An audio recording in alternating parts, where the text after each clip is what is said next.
Bata ka lang. At kung wala ang lolo mo, mahina ka rin. Ibigay mo na lang sa akin ang punyal at ang hindi ka na masaktan pa. Wala akong ibibigay sa inyo. Oh, ano ngayon? Sumagot ka, Arturo! Matagal na ako nag-iinala sa pagtatraidor mo sa akin eh. Ngayon, napatunayan ko na. Wala kang makakapagsabi kung kailan mauubos ang mga aswang. Pero alam ko kung kailan ka mamamatay. Ngayon din mismo!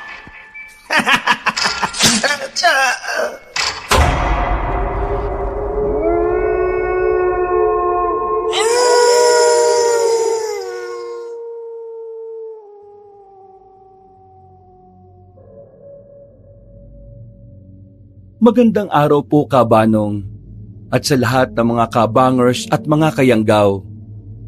Itago niyo na lang po ako sa pangalang Nathaniel.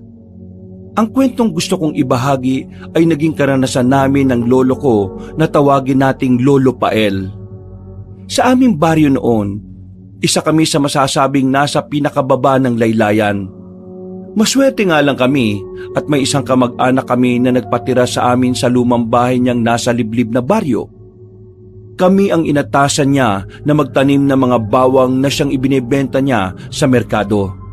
Hanggang isang araw, may nahukay kaming isang bungo na may nakatarak na gintong punyal.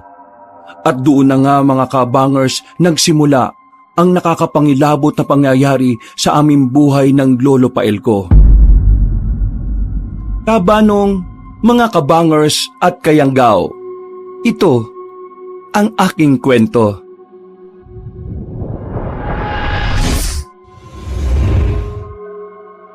Bago nga pala magsimula ang ating kwento, sana'y mapindot nyo muna ang subscribe button at ang notification bell para lagi kayong nanonotify pag may bago tayong mga kwento. At huwag nyo rin kalilimutan mag-like at comment.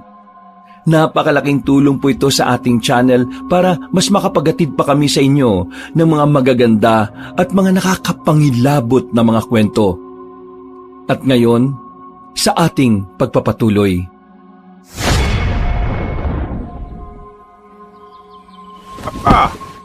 Kailangan matapos natin agad ang paglilinis ng lupang pagtatamnan ng mga bawang, ha?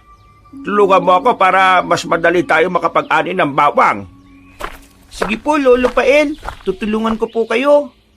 Ay, salamat naman na po. Huwag ka mag-alala. Kapag naging malaki ang matutubo natin, bibili natin kung ano man ang gusto mo. Talaga po, Lo? Ay, oo naman. Basta ikaw, Nathaniel. Isang araw, habang abala kami sa paglilinis ng pagtatamnan namin ng bawang, Lolo Pael! Lolo Pael! Ali po kayo! May papakita po ako! Parang bungo po ito ng tao, oh. Eh, bakit? Teka, lalapit ako dyan. Sandali lang. Ito po, Lo. Nakita ko po nung bunutin ko yung damo sa baging to. Hinalukay ko lang po ng kaunti ang lupa nang may mapansin akong parang bakal na manipis, eh. Aba, bungungan ng tao ito, ah. At bakit kaya may punyal na nakatarak dyan? Teka po. Parang ngipin ang mabangis na hayop ang mga ngipin niya. Oo nga po, Lo. Ano kaya to? Bakit kaya to nandito? Abay, hindi ko rin alam, apo. Pero may hinala kong inilibing ang ulong yan dito. Baka sa tinagal-tagal ng panahon, unti-unti lang na naging mababaw ang pagkakabaon niya sa lupa. Bakit naman po parang walang ganong kalawang ang punyal? Teka, itabi mo na muna yan. Pagka-uwi natin, lilinisin natin ang punyal. Manilaw-nilaw na eh. May duda akong gawayan sa purong ginto. Pati po yung bungo ng taong to, dadalhin po natin? Wala na tayong magagawa. Kasama yan ng punyal eh. Naku, nakakatakot naman po, Lolo Pael. Baka po mamaya, may sahalimaw ang bungong yan. Wala kang dapat ay katakot. Bungo na yan eh. At hindi na siya makakapanlaban pa o makakagawa ng masama. O siya, sige. Para hindi ka matakot, sa silong na lang natin to ilalagay. Mas mabuti pa nga po, Lolo. Para naman, hindi natin madalas na nakikita yan. Sige, na. Pero, lilinisin natin to, ha? Malay natin, ito pa palang makakapagatid sa atin ng kayamanan. Ay, sana nga po, Lolo Pael. Ay siya, Kalahati na lang muna ng taniman ang tatapusin natin sa ngayon. Bukas naman ang kalahati para hindi rin masyadong nakakapagod. Sige po, Lolo. Tinapos namin ang paglilinis ng kalahating bahagi ng pagtatamnan namin ng bawang. Dahil pareho kaming pagod ni Lolo, nagpasya na muna kaming magpahinga sa lilim ng isang malaking puno. Habang nasa ganong sitwasyon kami, nilinisan ni Lolo ang bungo saka ang punyal na nakatarak doon. Namangha kaming pareho nang makita naming gawa nga sa ginto ang punyal. Malakas ang duda ko na mula pa ito nung unang panahon eh.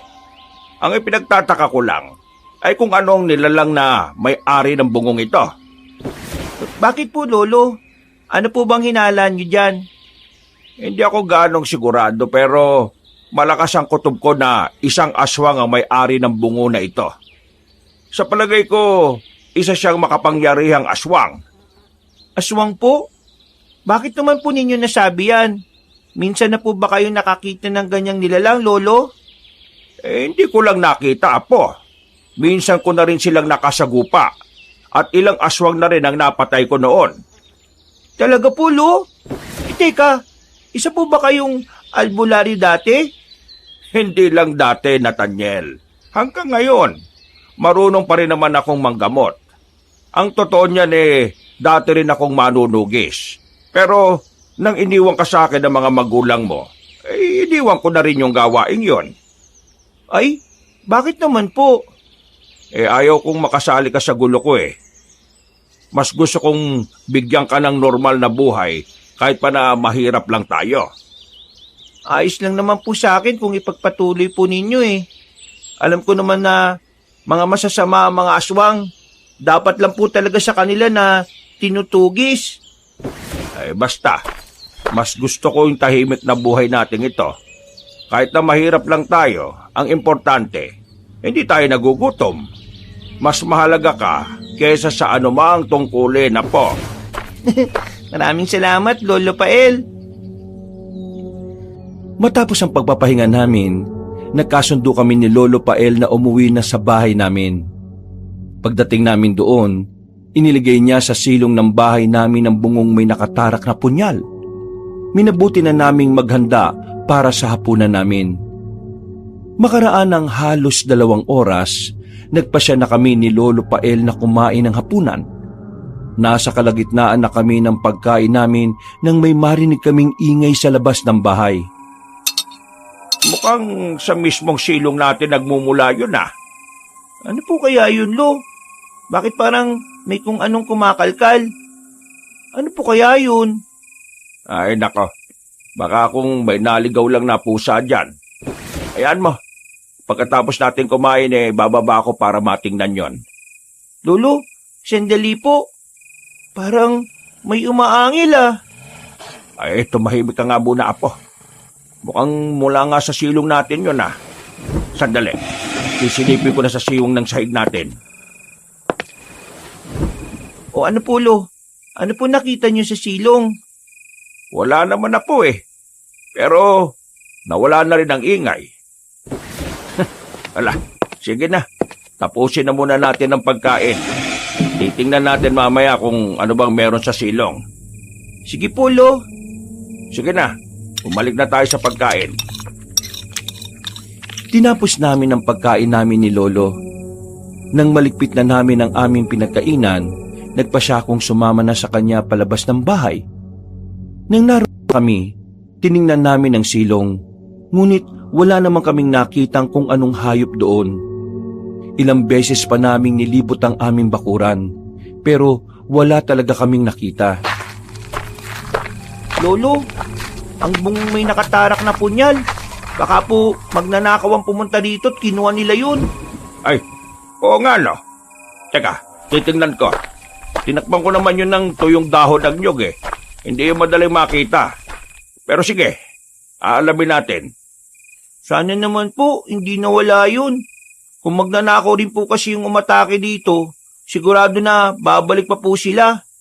Oo nga po Kawawa talaga tayo kung nagkataon. Halika po, tingnan natin kung nariyan pa ba yung bungo. Sige po, Lo. Nakasunod po ako sa likod nyo. Nako, hindi. Paanong Bakit po, Lo? wala na rito yung bango? May kumuha na. Sigurado na kung sino man o ano man ang gumawa ng ingay na yun siya yung nagnakaw na yun. Yung punyal po. Nandito. Ito, oh. Malakas ang kutob ko na hindi isang magnanakaw ang kumuha nun Kasi kung isa siyang magnanakaw, dapat mas pag-iinteresan niya yung gintong punyal. Ano po sa palagay niyo yung kumuha nun, Lolo? Hindi ko pa matutukoy kung ano yon o sino yon. Tara na, pumasok na tayo't nang makapagpahinga. Maaga pa tayo bukas Itatago ko na lang sa aparador natin tong punyal. Baka sa susunod kasi ito naman ang mapag-interesan. Napatango ko sa winikang yon ni Lolo. Nauna na akong naglakad at nang makapasok kami sa bahay, nagkasundo kaming maglatag na ng banig saka nahiga roon. Dahil pareho kaming pagod ni Lolo, agad kaming nakatulog. Kinabukasan, maaga kaming nagising. Pagkatapos naming mag-agahan, tumungo na kaagad kami sa bukid at ipinagpatuloy ang gawain namin doon. Sana umayon sa atin ang panahon, ano? O nga po, Lo Paano naman hindi masira yung mga bawang na itatanim natin? Tama ka po. Hindi rin kasi maganda sa bawang ang madalas na pag-ulan. Lo, bakit po ba bawang ang kadalasang itinatanim natin? Pwede naman pong mais, o di kaya palay. Wala tayong magagawa po. Yan kasi ang gustong ipatanim sa atin ng Tia Carmelita mo Negosyo kasi nila yon. Hindi bale. Sa susunod kakausapin ko siyang magtanim naman tayo ng mais. Sige po, Lo. Para naman may makakain tayo. Matagal na rin kasing hindi ako nakakakain ng mais Hayaan mo. Kapag nakapunta ako sa bayan at may nakita akong mais, bibili ako. Ayun! Maraming salamat po, Lo. Oh, sige na. Ipagpatuloy na natin tong ginagawa natin. Para kung matapos agad natin to maaga tayo makauwi at makapagpahinga. Sige po, Lolo Pael. Ipinagpatuloy namin kabanong ang paglilinis ng pagtatamnan ng bawang. Nang matapos na kami, dumating ang malayo naming kamag-anak na si Tia Carmelita. Kinausap niya kami at sinabi niya sa amin ang patungkol sa plano niya sa taniman ng bawang. Nakinig na lang ako habang nagkukwentuhan silang dalawa ni Lolo Pael. Kapag naging marami ang ani natin sa pagkakataong ito, bibigyan ko rin po kayo ng malaking parte, Tio Pael. Ay, ganun ba, Carmelita? Salamat naman kung ganon. Magagawa ko ng makapag-ipon para sa pag-aaral ni Nathaniel. Kung gusto po ninyo sa amin na lang siya tutuloy. Pag-aaralin ko siya ng libre. Ako na rin ang bahala sa iba pang gastusin niya, Tio Pael. Talaga, Carmelita? Sigurado ka ba sa sinasabi mo? Baka mamaya binibiro mo lang kami, ha? Sigurado po, Tio Pael. Wala naman kaming anak ng asawa ko Oh, Nathaniel, kung talagang desidido si na Tia Carmelita mo na doon ka sa kanila, mas mabuti pang pagka-uwi natin, iimpake na natin ang mga damit mo. Magiging maganda ang kapalaran mo ron, apo. Ayoko po, Lolo Pael. Mas gusto ko pong kasama kita Ayoko pong mapaiwalay sa inyo. Pero kung sa kanila ka, hindi ka na mahihirapan pa, apo. Hindi ka na gigising ng maaga para magbungkal ng lupa. Tama ang Lolo Pael mo, Nathaniel. Huwag kang mangamba. Hindi ka namin ituturing na iba. Wala kang gagawin sa bahay kung hindi ang mag-aral saka maglaro. Oh, narinig mo yon, Nathaniel. Doon, mas matutustusan nila ang pangangailangan mo. Hindi kagaya rito sa atin. Kung hindi tuyo ang ulam natin, mga hinog na prutas. Ayoko po, Lo. Kahit na asin pa palagi ang ulamin natin, ayos lang. Basta kasama kita. Ayoko pong magkaroon ng magandang buhay kung ang kapalit pala nun, hindi na kita makakasama. Pero apo, Talaga pong ayaw ko, Lo. Huwag ka mag-alala, Nathaniel. Makapaghihintay naman ako Kung sakaling magbago ang isip mo, puntahan lang ninyo ako sa bahay, ha? ay sige, Carmelita. Huwag ka mag-alala. Kakausapin ko ng mabuti tong apo ko. Maraming salamat po, Tio Pael. O Nathaniel, mauna na ako sa inyo ha. May pupuntahan pa kasi ako eh. Hindi ako sumagot sa kanya, Kabanong. Naging tahimik din ako hanggang sa matapos na namin ni Lolo ang paglilinis ng magiging taniman ng bawang. Umuwi kami sa bahay nang hindi ko siya kinikibo. Nang mga panahong yon, masama ang loob ko sa kanya dahil mas gusto pa niyang magkalayo kami para lang sa sinasabi niyang kinabukasan ko. Kinagabihan, napansin ni Lolo na masama ang loob ko sa kanya, kaya kinausap niya ako ng masinsinan. Apo, pasensya ka na. Gusto ko lang naman na sanang tanggapin ang oportunidad na ibinibigay sa atin eh. Minsan lang naman sana yon. Pero po, mas pipiliin kong ganitong buhay eh. Basta po kasama ko kayo, Lo. Pero Apo, paano na lang kung wala na ako? Paano ka kung wala kang pinag-aralan? Walang permanente rito sa mundo, Apo.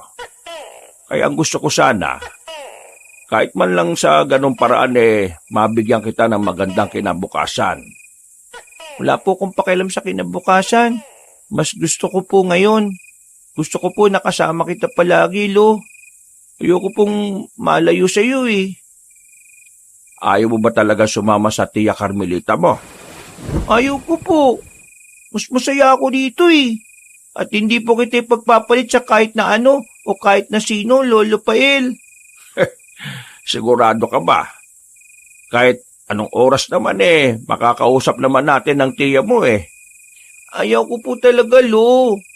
Kahit mahirap lang po tayong dalawa, basta magkasama po tayo. Hindi naman po yun makakayang tumbasan ng kahit na anong yaman eh. Kung yan ang pasya mo, sige. Sa susunod na pagpunta rito ng Tia Carmelita mo sasabihin natin sa kanya na hindi ka sasama at makikitira sa kanila. Maraming salamat po, Lo. Salamat din Apo. Huwag ka mag-alala. Kapag malaki na ang naiipon ko, pag-aaralin kita sa bayan. Napangiti ako sa sinabi sa akin ni Lolo Pael, Kabanong. Napayakap ako sa kanya at napahingi ng pasensya dahil sa pagtatampo ko. Pagkatapos namin kumain, nagpasya kaming magpahinga. Sinabi sa akin ni Lolo na maaga pa siyang aalis bukas para bumili ng binhi ng bawang na itatanim namin. Napatango na lang ako sa kanya at tinintay ng lukubin ako ng antok. Kinabukasan, nagising ako na wala na siya sa tabi ko. Alam kong umalis na siya, kaya naghintay na muna ako sa pag-uwi niya. Makalipas ang ilang oras... Apo, kumain ka na ba? Teka, binila kita ng mais na nilaga, Talaga po, Lo? Oo naman. Eto, mainit-init pa. Kaya lantakan mo na, Nathaniel. Sige po, Lolo Pael. Naku, maraming salamat po. Siya nga pala. Nagkita kami ng Tia Carmelita mo. Sinabi ko na rin sa kanya na hindi ka makikitira sa kanila at dito ka lang sa piling ko. Ano naman pong sabi niya? Ayos lang naman daw. Huwag ka raw mag-alala kasi kapag nag-aaral ka na sa bayan, bibigyan ka niya ng pera para may pambili ka raw ng mga pagkain doon. Talaga po? Isabihin po ninyo sa kanya, maraming salamat po. Kailan po ako mag-aaral, Lo? Sa susunod na taon, Nathaniel. Sa ngayon kailangan ko pa kasi ng tulong mo Wala kasi ako magiging alalay sa pagsasaka ng bawang. Ay, sige po, Lo. Naintindihan naman po kita. Kumain kami ni Lolo at pagkatapos, inihanda niya ang binhing gagamitin sa pagtatanim. Noong mga sumunod na araw, inasikaso namin ang lupang pagtatamnan ng bawang. Hanggang sa pinagtiyagaan na naming itanim ang binhing nabili ni Lolo.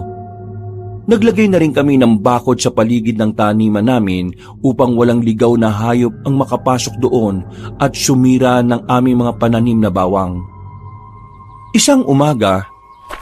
Hindi! Diyos ko! Bakit nangyari ito?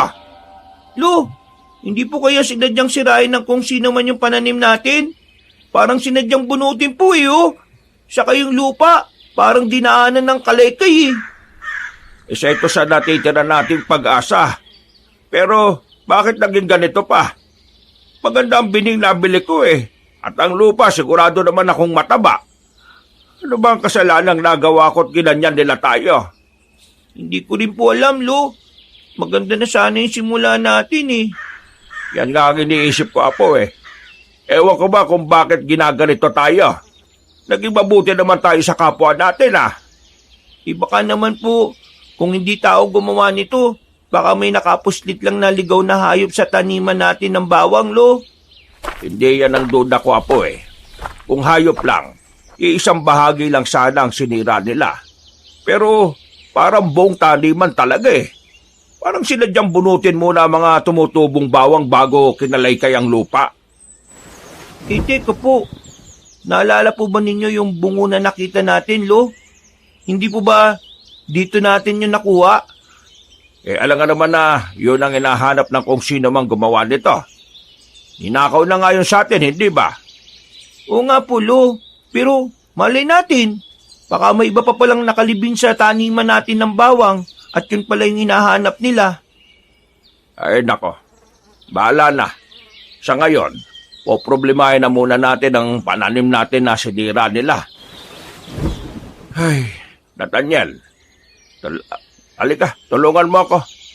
Piliin natin yung mga pwede pang ibalik sa lupa. Baka tumubo pa't mapakinabangan naman natin kahit papano. Sige po, Lo. Tutulungan po kita. Ay, hindi ko alam kung paano ko ito ipapaliwanag kay Carmelita. Siya pa naman ang nagbigay ng pera sa akin para ibili ng binhinon. Hindi sabihin na lang po natin sa kanya yung totoo. Hindi naman po natin sinasadyang masira ang mga ito eh. Hindi po ba, Lo? O siya, sige. Bukas kakausapin ko siya. Sa ngayon, ihiwalay na muna natin ang hindi na mapapakinabangan sa mga pwede pang itanim ulit. Sige po, Lo. Inihiwalay namin ang mga pwede pang itanim na bawang saka isa-isang ibinalik sa lupa. Nakaramdam ako ng awa kay Lolo ng mga panahong yun, Kabanong. Pero hindi ko ipinahalata sa kanya. Nang matapos na naming itanim ulit ang mga bawang na hindi pa gaanong sira, umuwi na kami sa aming bahay. Halos mangilid ang mga luha ni Lolo Pael dahil sa nangyari. Kaya inalo ko na lang siya hanggang sa mapangiti siya. Tama ka naman na po. Makakabangon pa tayo. Marami pa naman pagkakataon na makapagtanim tayo eh. Oo nga po, Lo.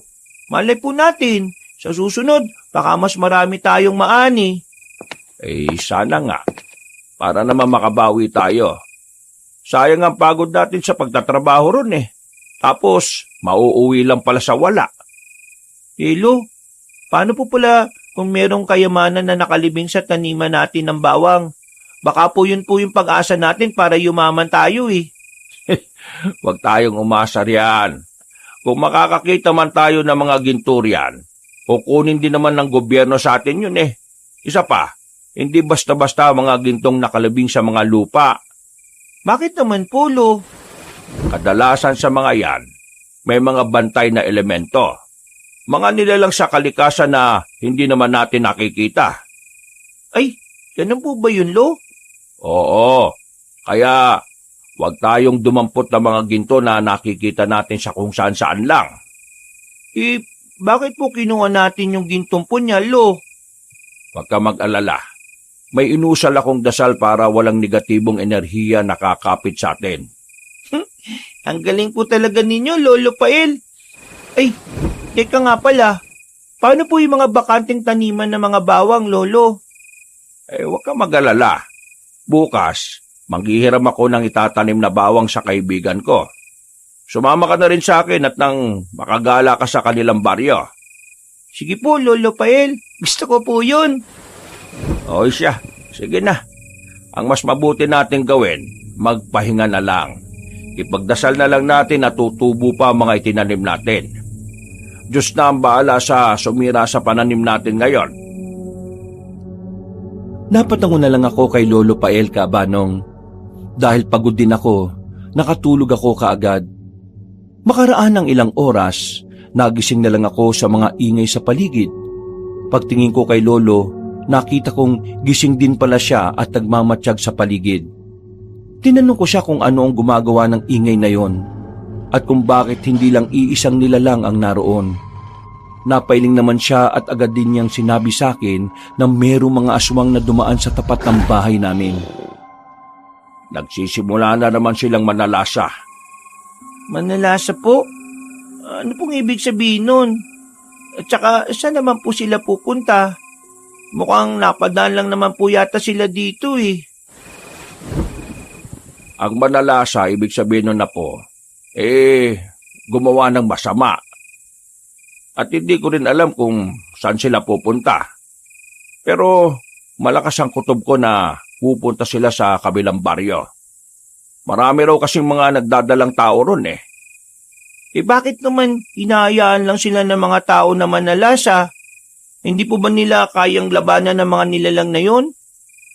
Hindi lahat ng tao nagkakaroon ng lakas ng loob na labanan sila. Kadalasan, kapag sinasabing aswang, kinakatakutan kaagad. Tumatak na kasi sa mga tao na mga kakaibang nilalang sila. Pero kung magkakaroon lang sila ng tapang, malalaman nila na meron ding kahinaan ng mga yon. Kawawa naman po sila kung ganun, Lo. Baka marami pa po ang mabiktima ng mga aswang na yon. Kaya nga kailangan natin mag-ingat, Apo. Hindi natin alam kung kailan sila mananalasa rito sa baryo natin. Diyos ko, kung nangyari yon, wala akong mapagpipilian kung hindi ang lumaban sa kanila. Tutulungan po kita, Lo. Kahit na bata lang ako, may magagawa din po ko siguro.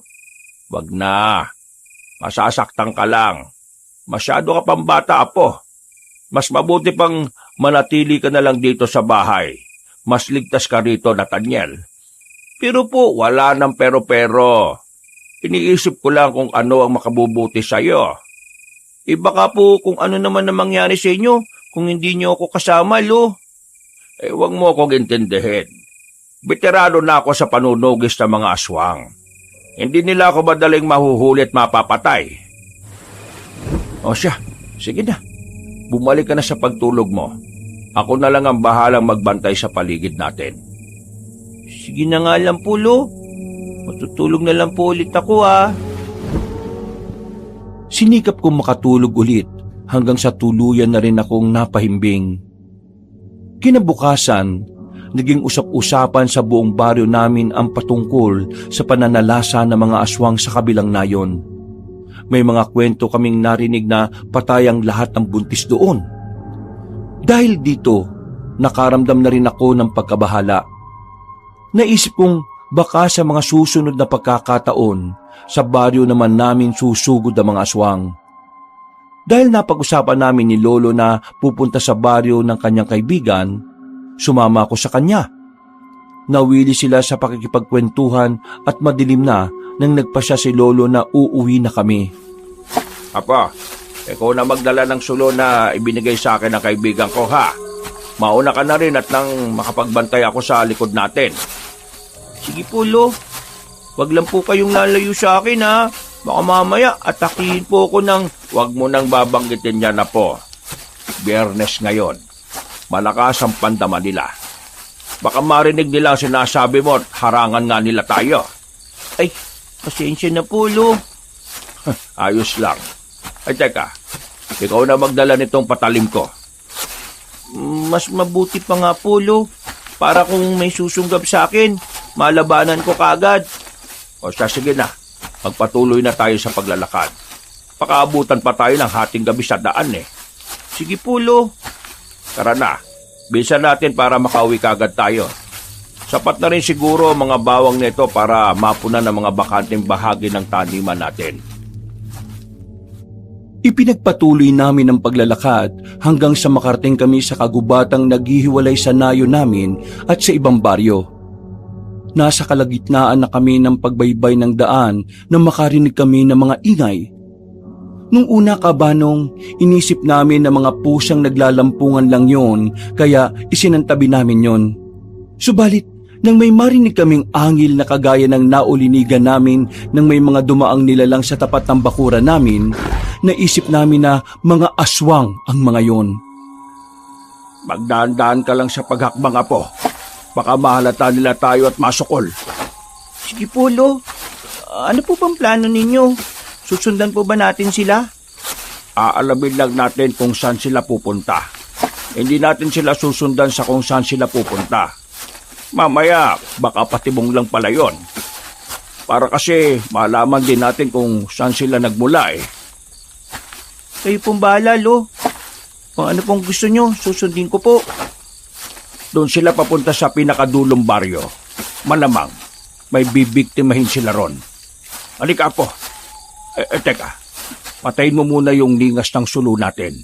Kailangang hindi nila agad tayo mahalata. Opo, Lo. Sige po. Maging alerto ka lang sa lahat ng oras, ha? Hindi natin alam kung ilan sila at baka kung may iba pang aswang na nakaantabay pala sa atin. Sinunod ko ang sinabi ni Lolo Kabanong. Sinundan namin ang mga nilalang hanggang sa makalabas na kami sa gubat. Tatawid na sana kami sa ilog nang bigla kaming may mapansin na gumagalaw sa kabilang pampang. Nakalayo na rin ang mga sinundan namin. Kaya napaisip kami ni Lolo kung ano ang mga yon. Ilang sandali pa, nakita namin ang mga nagbabagang mga mata nila. Kaya sa halip na magpatuloy, nanatili na muna kami roon at nagmatsyag. Napatitig na lang si Lolo sa akin na makarinig kami ng boses ng dalawang lalaki na nag-uusap doon. Magbantay kayo rito, Arturo. May napansin kaming nakasunod sa amin kanina. Huwag niyo silang paladaanin. Kapag tumawid sila sa kabilang pampang, patayin niyo at itapon sa tubig ang mga katawan nila. Masusunod po, Pinunong Hilario. Gagawin ko ang inuutos ninyo. Sige na. Pagkatapos ng gabing ito, hahanapin na natin ang bungo ng sinaunang aswang, pati ang gintong punyal na nakatarak sa ulo nun. Kailangan din natin makuha. Kinakailangan na hindi yun makuha ng mga bertudes. Bakit po? Ano po bang meron sa punyal na yon? Hindi mo na kailangan pang malaman pa. Basta, maganda kayo. Sa mga susunod na gabi, sisimulan na nating hanapin yon. Talaga? Kung ganun maswerte makakakuha nun. Ginto po pala yun eh. Teka po, paano po kung ang bungo lang ang makuha natin? O kung hindi man ang punyal na lang? Napakarami mong tanong. Ala, sige na. Magbantay ka rito. Pupuntahan ko muna yung iba nating mga kasama. Sige po, Pinunong Hilario. Nagpasya kaming umalis doon, Kabanong. Nakailang hakbang na kami ni Lolo Pael nang sa hindi namin inaasahan, nakarinig kami ng mga yabag sa likuran namin. Agad akong sinabihan ni Lolo na magtago at siya na raw ang haharap sa kung anumang nilalang na nakasunod sa amin. Napatango naman ako at naghanap ako ng mapagtataguan kung saan. Maaninag ko pa rin si Lolo Pael. Tumigil ang mabalahibong nilalang sa harapan niya.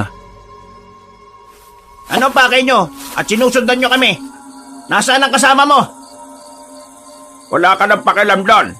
Kung ako sa inyo, umakyat na lang kayong lahat sa bundok. Doon, ligtas kayo. At hindi pa kayo makakapambiktima. Wala kang karapatan diktahan kami. Bakit? Sino ka ba, ha? Hindi ko na kailangan pang ipakilala ang sarili ko, aswang. Sabihin mo na lang sa pinuno mo na lisanin ang lugar na ito. Perwisyo lang siya sa mga tao rito. Kung ako sa iyo, tanda, ikaw ang umalis sa lugar na ito. Walang puwang ang mga makukunat na kagaya mo rito. Kayong mga aswang ang walang lugar rito. Pero kung talagang hindi kayo aalis, mapipilitan akong labanan kayo at ubusin. Ang kagaya mo, uubos sa amin. Baka hindi mo ako kilala, tanda. Ako si Arturo, ang kanang kamay ni Pinunong Hilario. Wala akong pakialam kung sino ka. Umalis ka na at iparating mo sa pinuno mo sinabi ko. Sa isang pagkisap ng mga mata ko, umatake ang aswang kay Lolo.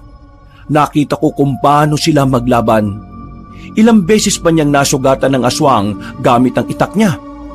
At nakita ko rin na bahagyang nanghina ang nilalang. Nang magawang mapabagsak ni Lolo ang aswang, may narinig akong mga ingay sa hindi kalayuan. Kinutuban akong hindi yun maganda. Kaya Lumabas na ako sa pinagtataguan ko saka sinabihan si Lolo na umalis na kami.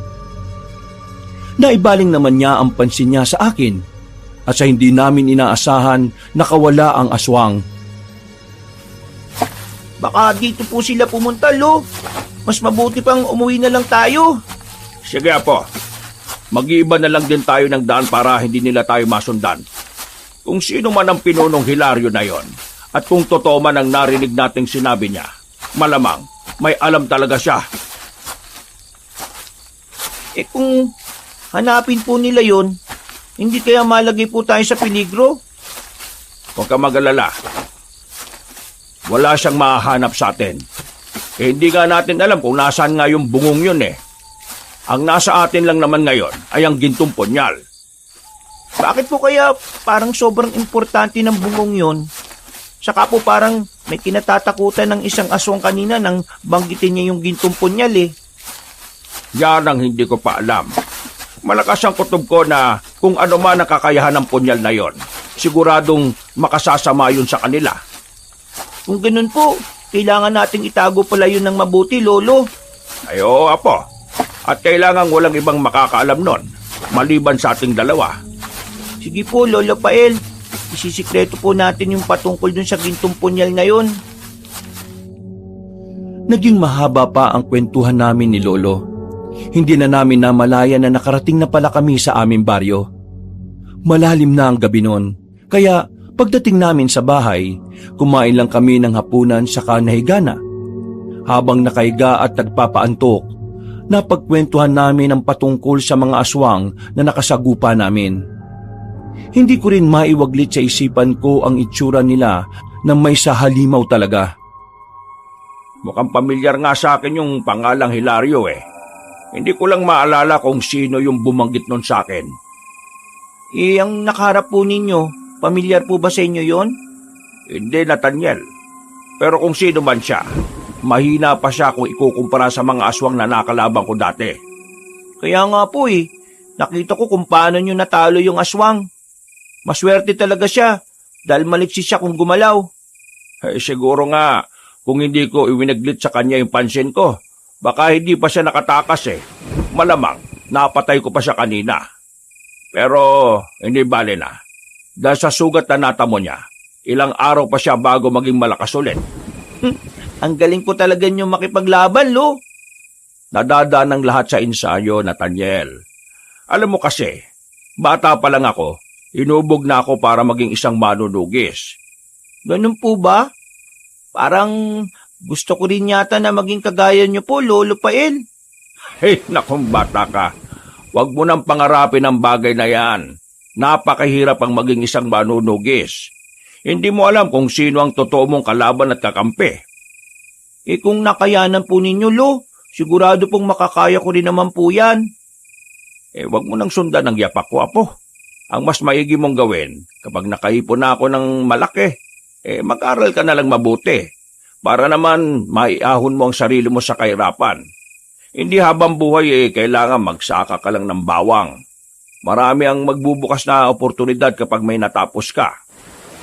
Lolo naman Ay nako, sige na nga po. Pero kung bibigyan po ako ng pagkakataon na maging isang manunugis, hindi ko po yung palalampasin. Ay nako, matulog na nga lang tayo. Huwag na natin pag-usapan ang mga bagay na yan. Sasakit lang ang ulo natin eh. Ala, sige na. Maaga pa tayo bukas. Kailangang matamnan natin ang bakanteng taniman ng bawang, Apo. Sige po, Lo. Mabuti pa nga po.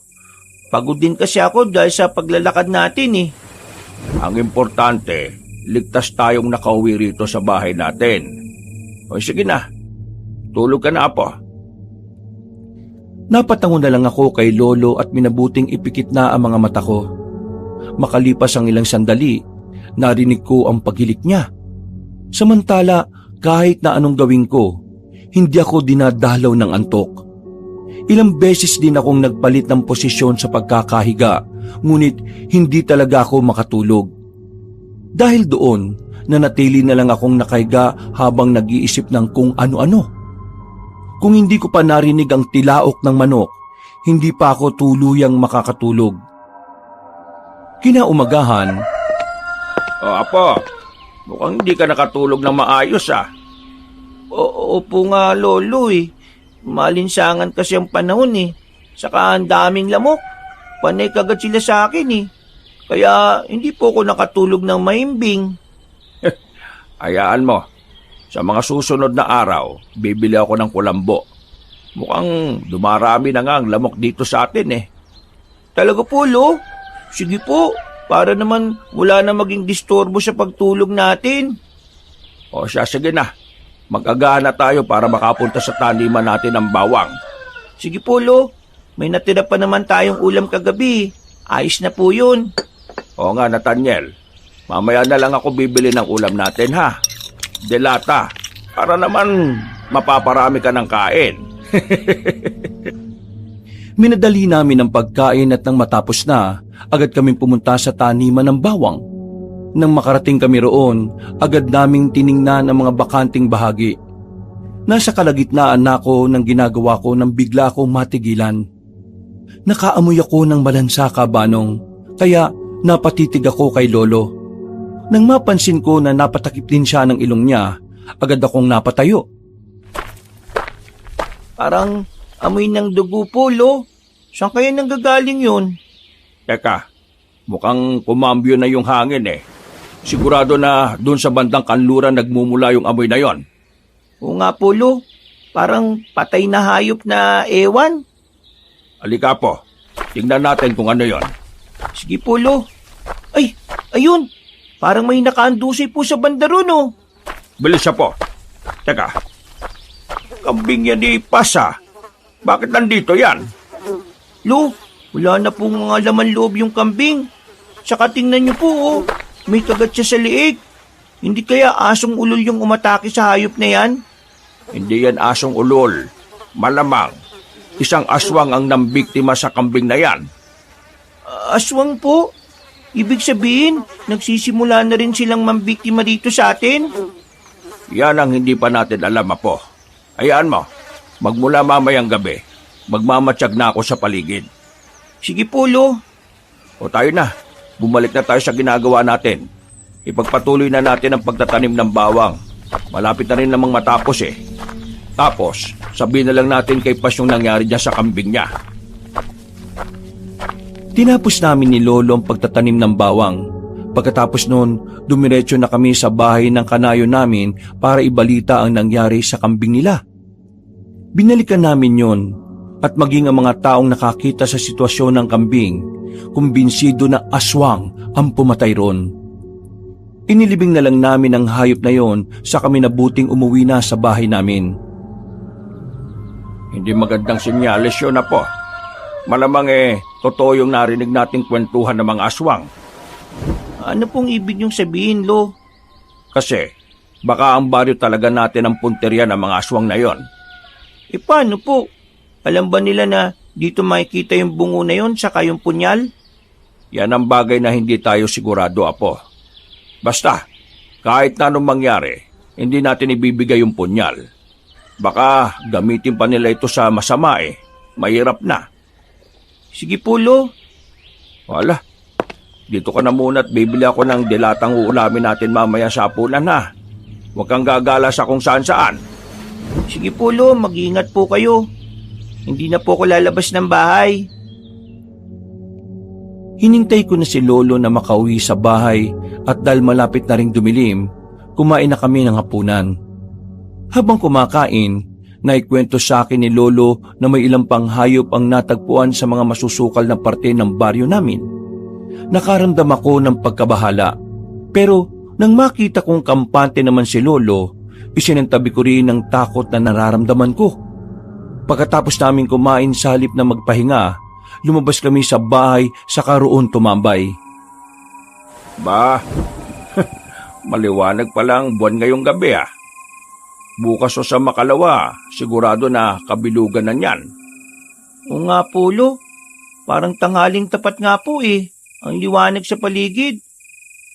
Malakas sa mga aswang tuwing mga ganitong panahon. Mas nag-iiba yung pandaman nila, pati ang lakas at liksi nila. Mas nakakaramdam din sila ng gutom kaya marami ang binibiktima nila. Kung ganun po, Kailangan natin maganda, Lo. Anumang oras, aatake ang mga aswang sa baryo natin. Yan nga din ang iniisip ko, Apo eh. Maganda na lang tayo. Pero huwag tayong mataranta. Malalaman din naman kagad natin kung umaaligid sila eh. Paano naman po? May tinago kong langis dati na kumukulo kapag may aswang sa paligid. Ayan mo't ilalabas ko, saka ilalagay sa tapat ng bintana. Sige po, Lo. Para naman po malaman natin kagad kung may mga kalaban sa paligid. Nang wala kaming napansing kakaiba sa paligid, minabuti namin ni Lolo na pumasok na sa bahay. Noon din, kinuha niya ang bote ng langis na tinutukoy niya saka inilagay sa tapat ng bintana namin. Nang makahiga na si Lolo Pael, ilang minuto lang ang lumipas ay narinig ko na siyang humihilik. Ako naman, nanatiling dilat ang mga mata habang nakatitig sa bote ng langis. Walang ano-ano, may narinig akong ingay sa labas ng bahay. Nung una, hindi ko pinansin yon. Ngunit nang makita kong kumulo ang langis na nasa loob ng bote, nagpasya kong gisingin na si Lolo. Ano bang rason at ginising mo ako, Apo? Ang langis po kasi, Lo. O ano bang nangyari sa langis na nasa bote? Kumukulo po. Ayun po, Lo. Tapos, may narinig din po akong ingay sa paligid.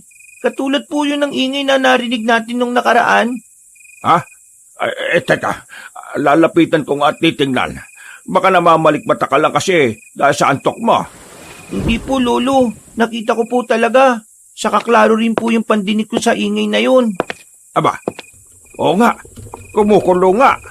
Pero wala na namang ingay ah. Sandali.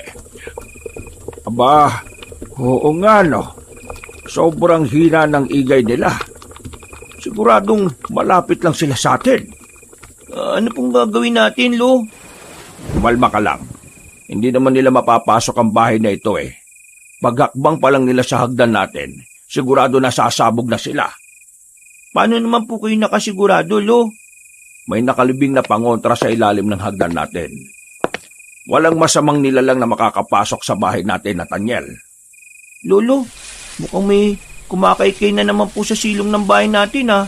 Baka yan din mismo yung kumuha ng bungo. Aba, oo nga no. Teka, kukunin ko lang yung itak ko. Bababa ko titingnan kung ano yung nilalang na yan. Sasama na po ko sa inyo, Lo. Wag na. Manatili ka na lang dito sa loob ng bahay. Mas ligtas ka rito. Hindi natin alam kung ilan yung nasa labas. Hindi naman ako makikipag-away eh. Aalamin ko lang kung ano yung pakay ng mga yan. Hindi na ako umimik at sinundan ko na lang ng tingin si Lolo Kabanong. Nang makababa na siya, nagpasya akong buksan ng bahagya ang bintana. Napalunok ako ng laway nang makita ang mga nagbabagang mga mata na nasa hindi kalayuan. Naisip kong mula ang mga yun sa taniman namin ng bawang. Kaya kinutuban na ako. Baka sila ang kumaykay at sumira sa mga bawang namin. Walang ano-ano, nakarinig ako ng boses malapit sa aming bahay. Hinanap ko kung saan banda yun at nakita ko si Lolo na nakatayo habang kaharap ang dalawang aswang. Ang isa sa kanila ay pamilyar sa akin. Ano ang pakay nyo rito? Umalis kayo sa loob ng bakuran ko. Hindi mo ba ako natatandaan? Talagang ang matanda ka na. Ikaw pala yung aswang na kinawawa ko nung nakaraan. Maswerte ka't binigyan ka pa ng pagkakataong mabuhay. Kung hindi lang ako nalingat nung araw na yun sigurado inuuod ka na ngayon. Binigyan ako ng pagkakataong mabuhay dahil gaganti pa ako sa'yo. Pero bago ang lahat, ibigay mo muna yung bungo na may nakatarak na gintong punyal. At bakit mo naman sa akin nahanapin yan? Wala akong alam sa sinasabi mo. Wag ka na magkaila. Dito mismo sa lupang ito na ilibing ang bungo ng sinaunang aswang. Hindi nagsisinungaling si Pinonong Hilario sa amin. May hawak akong mapa ng lugar na ito. At kung sa palagay nyo, may isahan nyo ko. Nagkakamali kayo. Mahalaga sa akin ang bungong yon, pati na ang punyal. Mga nakakamali lang kayo. Matagal na rin kami rito at nagawa na naming sakahin ang lupa rito. Wala naman kaming natagpo ang kagaya ng sinasabi ninyo. Sige, hahalugugin namin ang buong baryo. Pero kapag hindi namin nakita o nalaman kung sino ang nagtatago nun, uubusin namin ang pamilya nila. Hanggat hindi namin nakikita ang bungo rito, kada gabi may isang tao na mamamatay. Subukan lang ninyong gawin sa mga kabado namin yan. Hindi rin nyo alam kung ano ang magiging kahihinatnan ninyo. Sige na, Arturo. Hindi pinag-aaksaya ng oras sa matandang to. Tayo na! Usisain natin ang mga tao rito.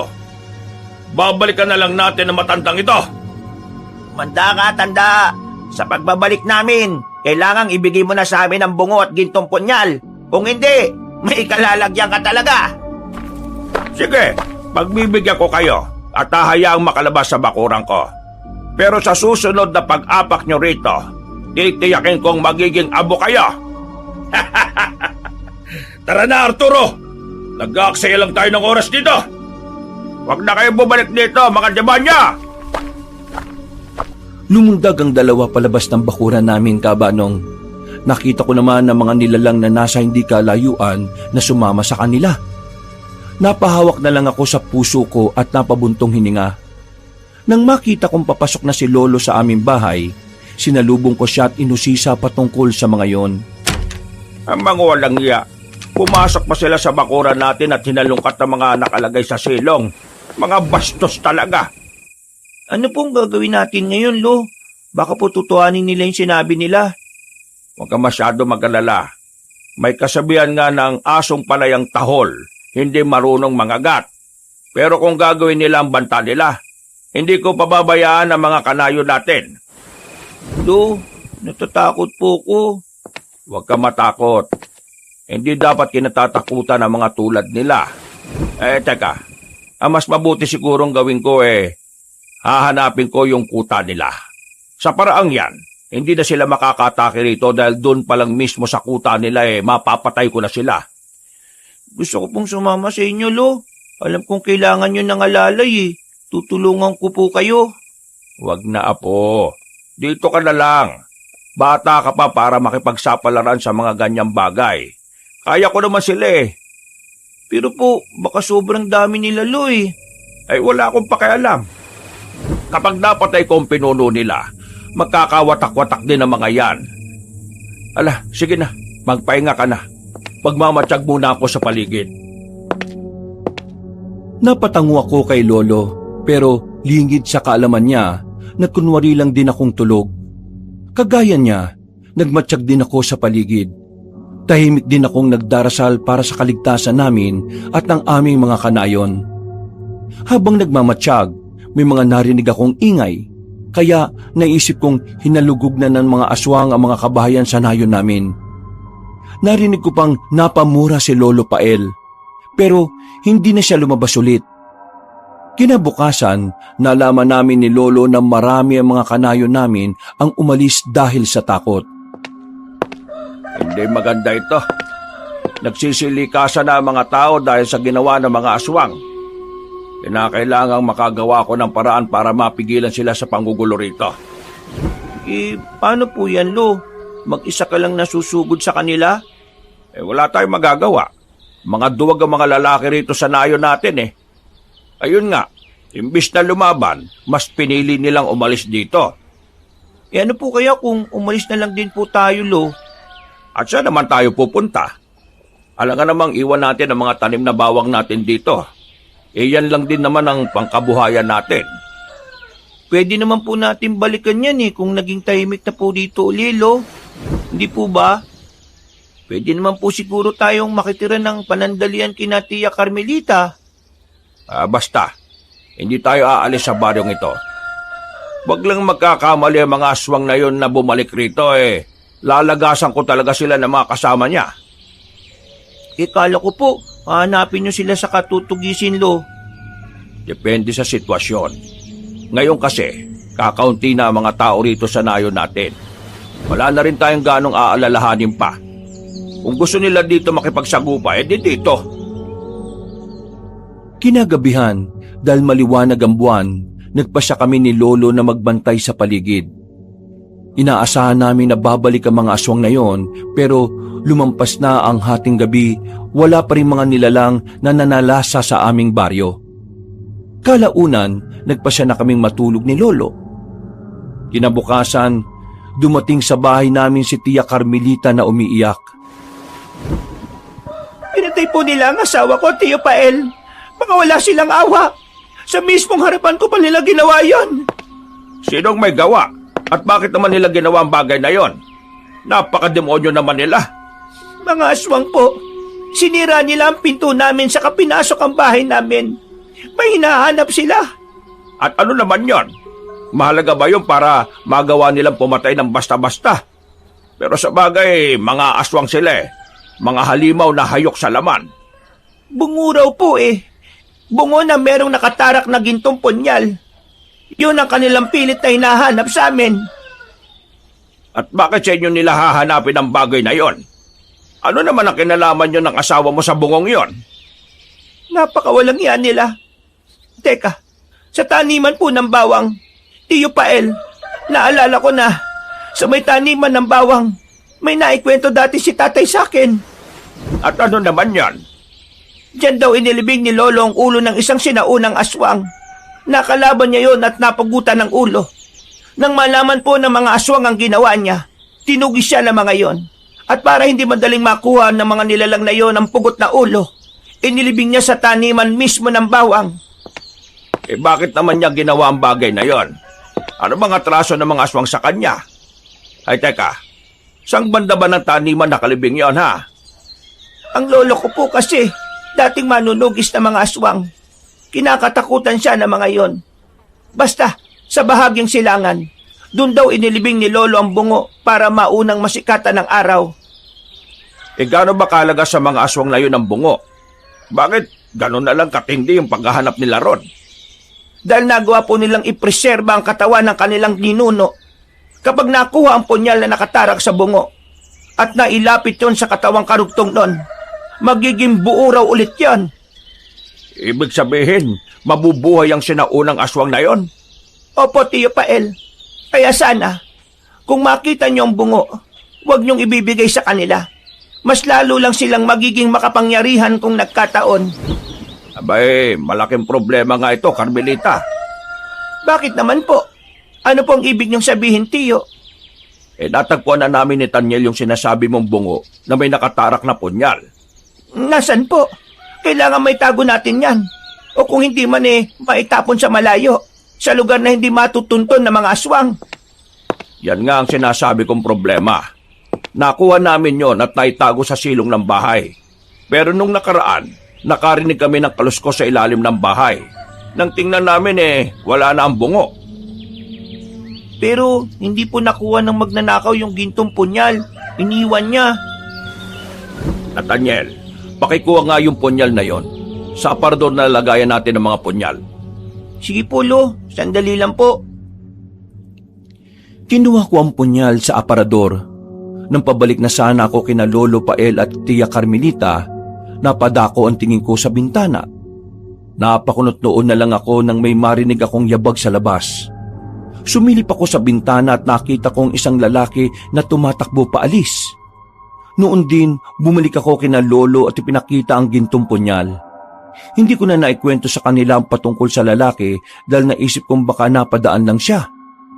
Ito yung punyal na nakatarak sa bungong hinahanap nila. Nilinisan ko na, kaya lumabas ang totoong kulay niya.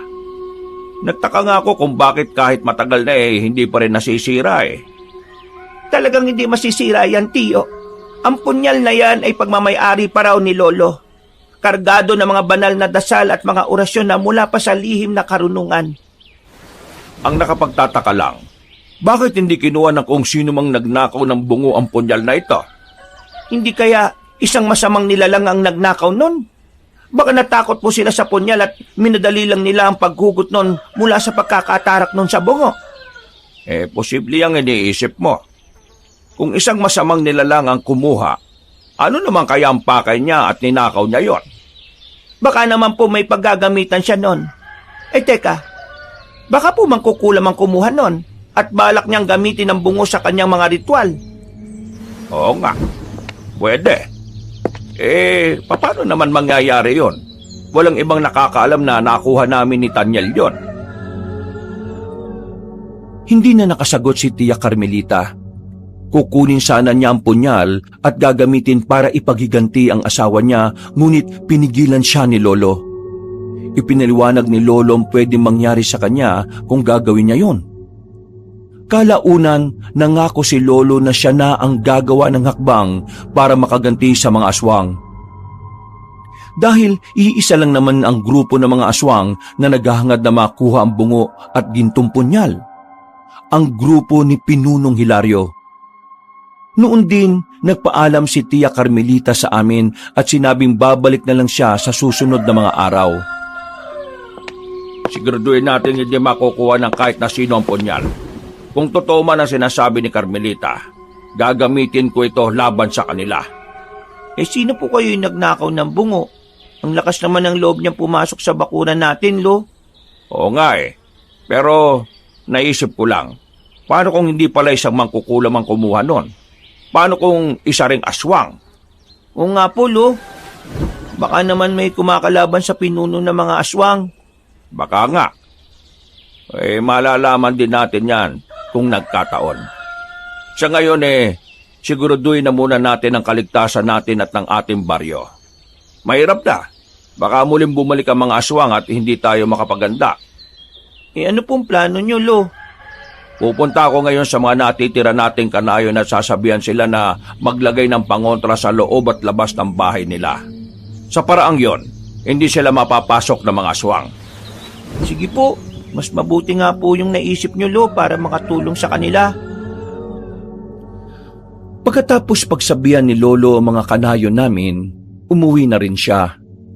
Noon din, naghanda rin kami ng mga pangontra at inilagay sa paligid ng aming bakuran. Naghanda kami ng pinatulisang kawayan na magagamit namin laban sa mga nilalang na gustong manakit sa amin. Kinagabihan, sa hindi naming malamang rason, pareho kaming nakaramdam ng kakaibang kaba ni Lolo. Ilang beses pa niyang sinabi sa akin na magmatsyag sa paligid dahil baka may aswang nasusugod. Kalaunan, niyaya ako ni Lolo na rumonda sa buong baryo para siguraduhin ang kaligtasan naming lahat. Kahit na ano man ang mangyari, Apo, huwag kang lalayo sa akin, ha? Baka maisahan tayo ng mga aswang at gamitin ka pa niya laban sa akin. Sige po, Lo Pael. Huwag po kayo mag-alala. Nasa tabi lang po ninyo ako. Natatakot din naman po ako ng bahagya sa mga aswang na yan. Hindi sila dapat na kinatatakutan. Sila ang dapat na matakot sa atin.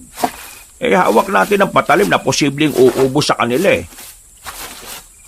Ay, Lolo, sa bandang dulo ng baryo natin, may naririnig akong mga yabag at ingay, Teka. Aba, o gaano? Pero malamang hindi sila mga kanayon natin. Natatakot na rin kasi ang mga taga rito na lumabas tuwing gabi. Halika, hanapin natin kung saan yan nanggagaling. Sige po, Lo. Ayun, may naaninag ako mga gumagalaw. At mukhang nagbabaga mga mata nila. Mga aswang sila, Nathaniel. Ano pong gagawin natin, Lo? Susugurin ba natin sila kagad? Hindi, magtago muna tayo.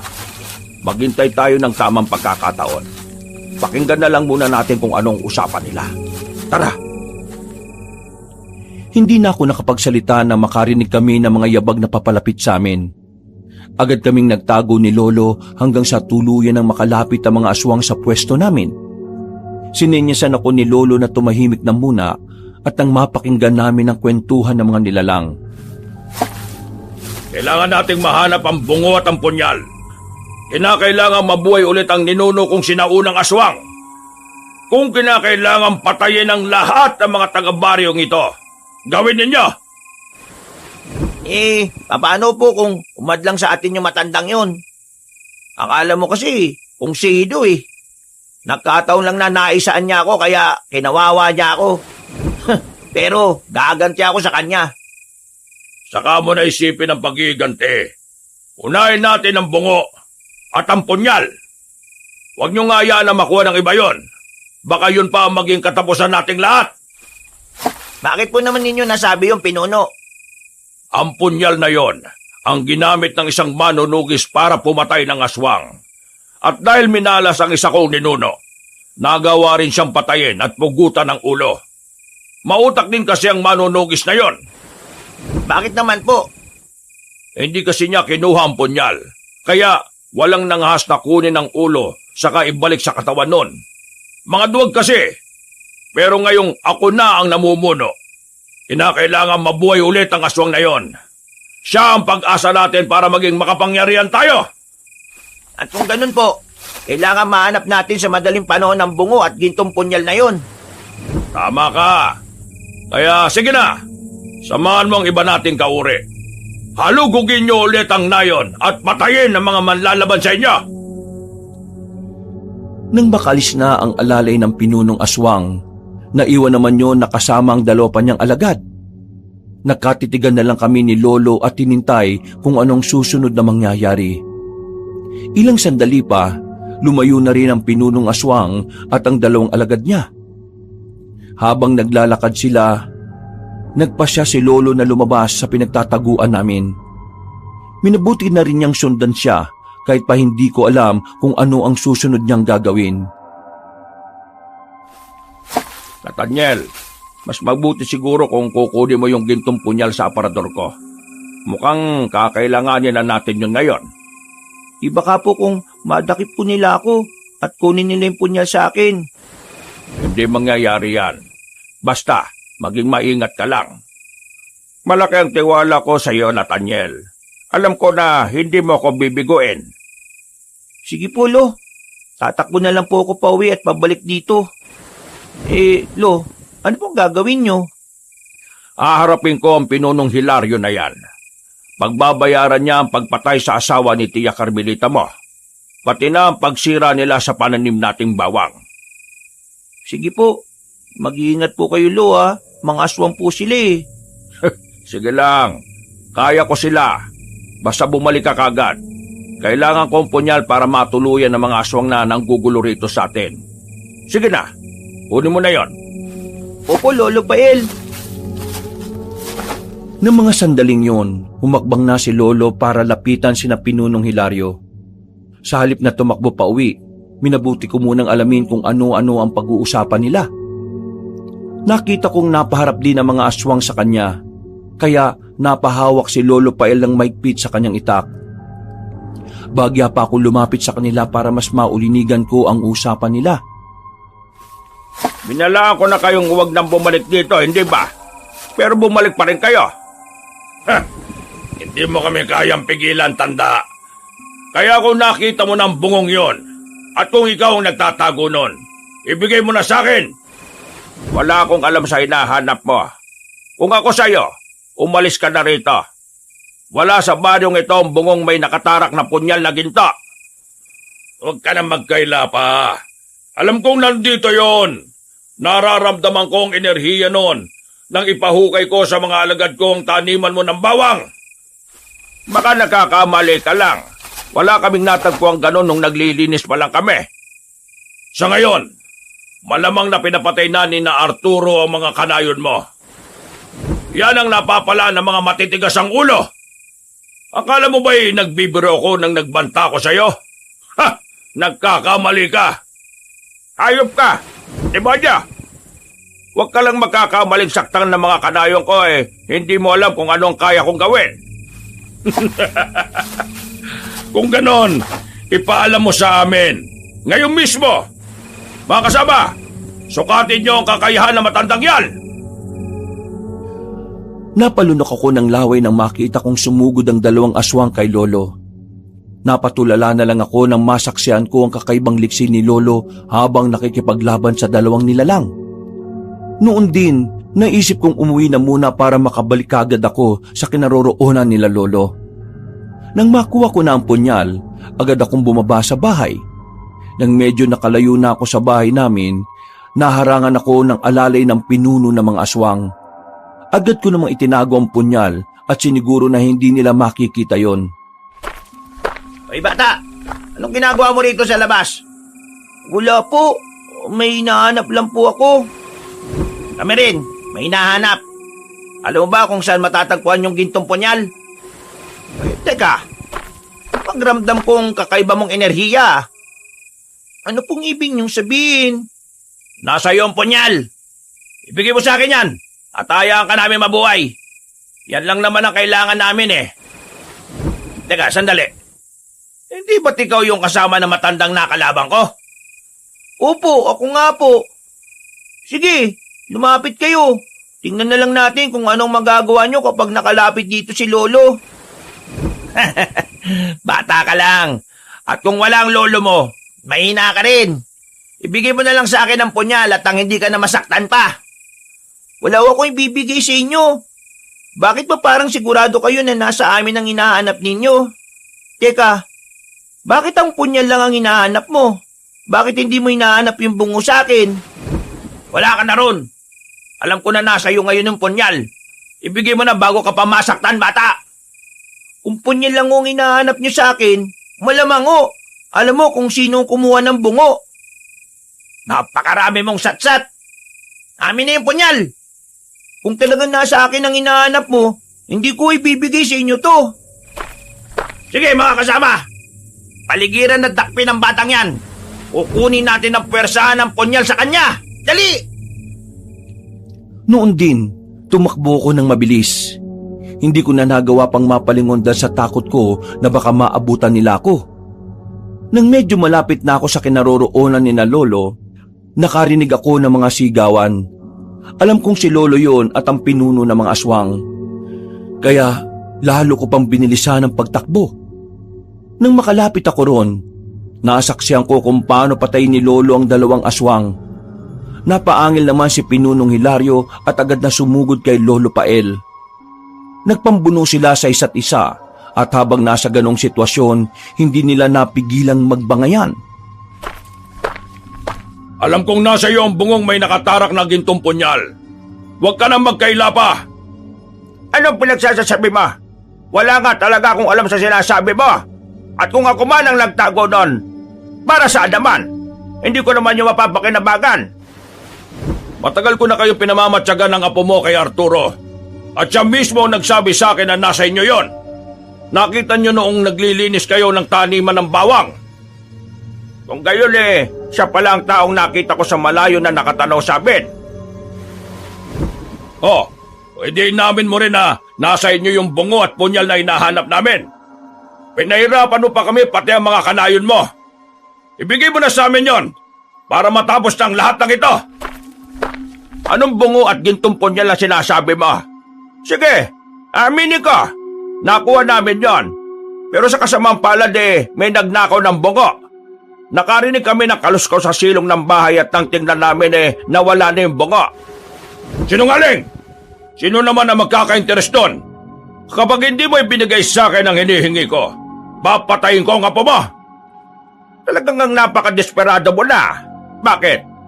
Ganon ba kahalaga ang bungong yun sa'yo? Hindi na sumagot pa si Pinunong Hilario kay Lolo. Naging mas agresibo siya at ilang beses niyang sinubukang kalmutin si Lolo Pael. Ganun pa man, nagawa ni Lolo na mailaga ng mga atake ng aswang. Walang ano-ano, nagawang lundagan ng nilalang ang lolo ko at agad niyang inibabawan ito. Hindi naman natinag si Lolo at napahanga pa ako nang makita kong tumilapo ng aswang sa hindi kalayuan. Hindi agad nakatayo si Pinunong Hilario, kaya lumapit ako kay Lolo. Nathaniel, nakuha mo na ba yung pinapakuha ko? Opo, Lo. Nandito na po sa akin. Mabuti naman at hindi ka naharang ng mga aswang. Hindi nila nakuha yung gintong punyal sa'yo.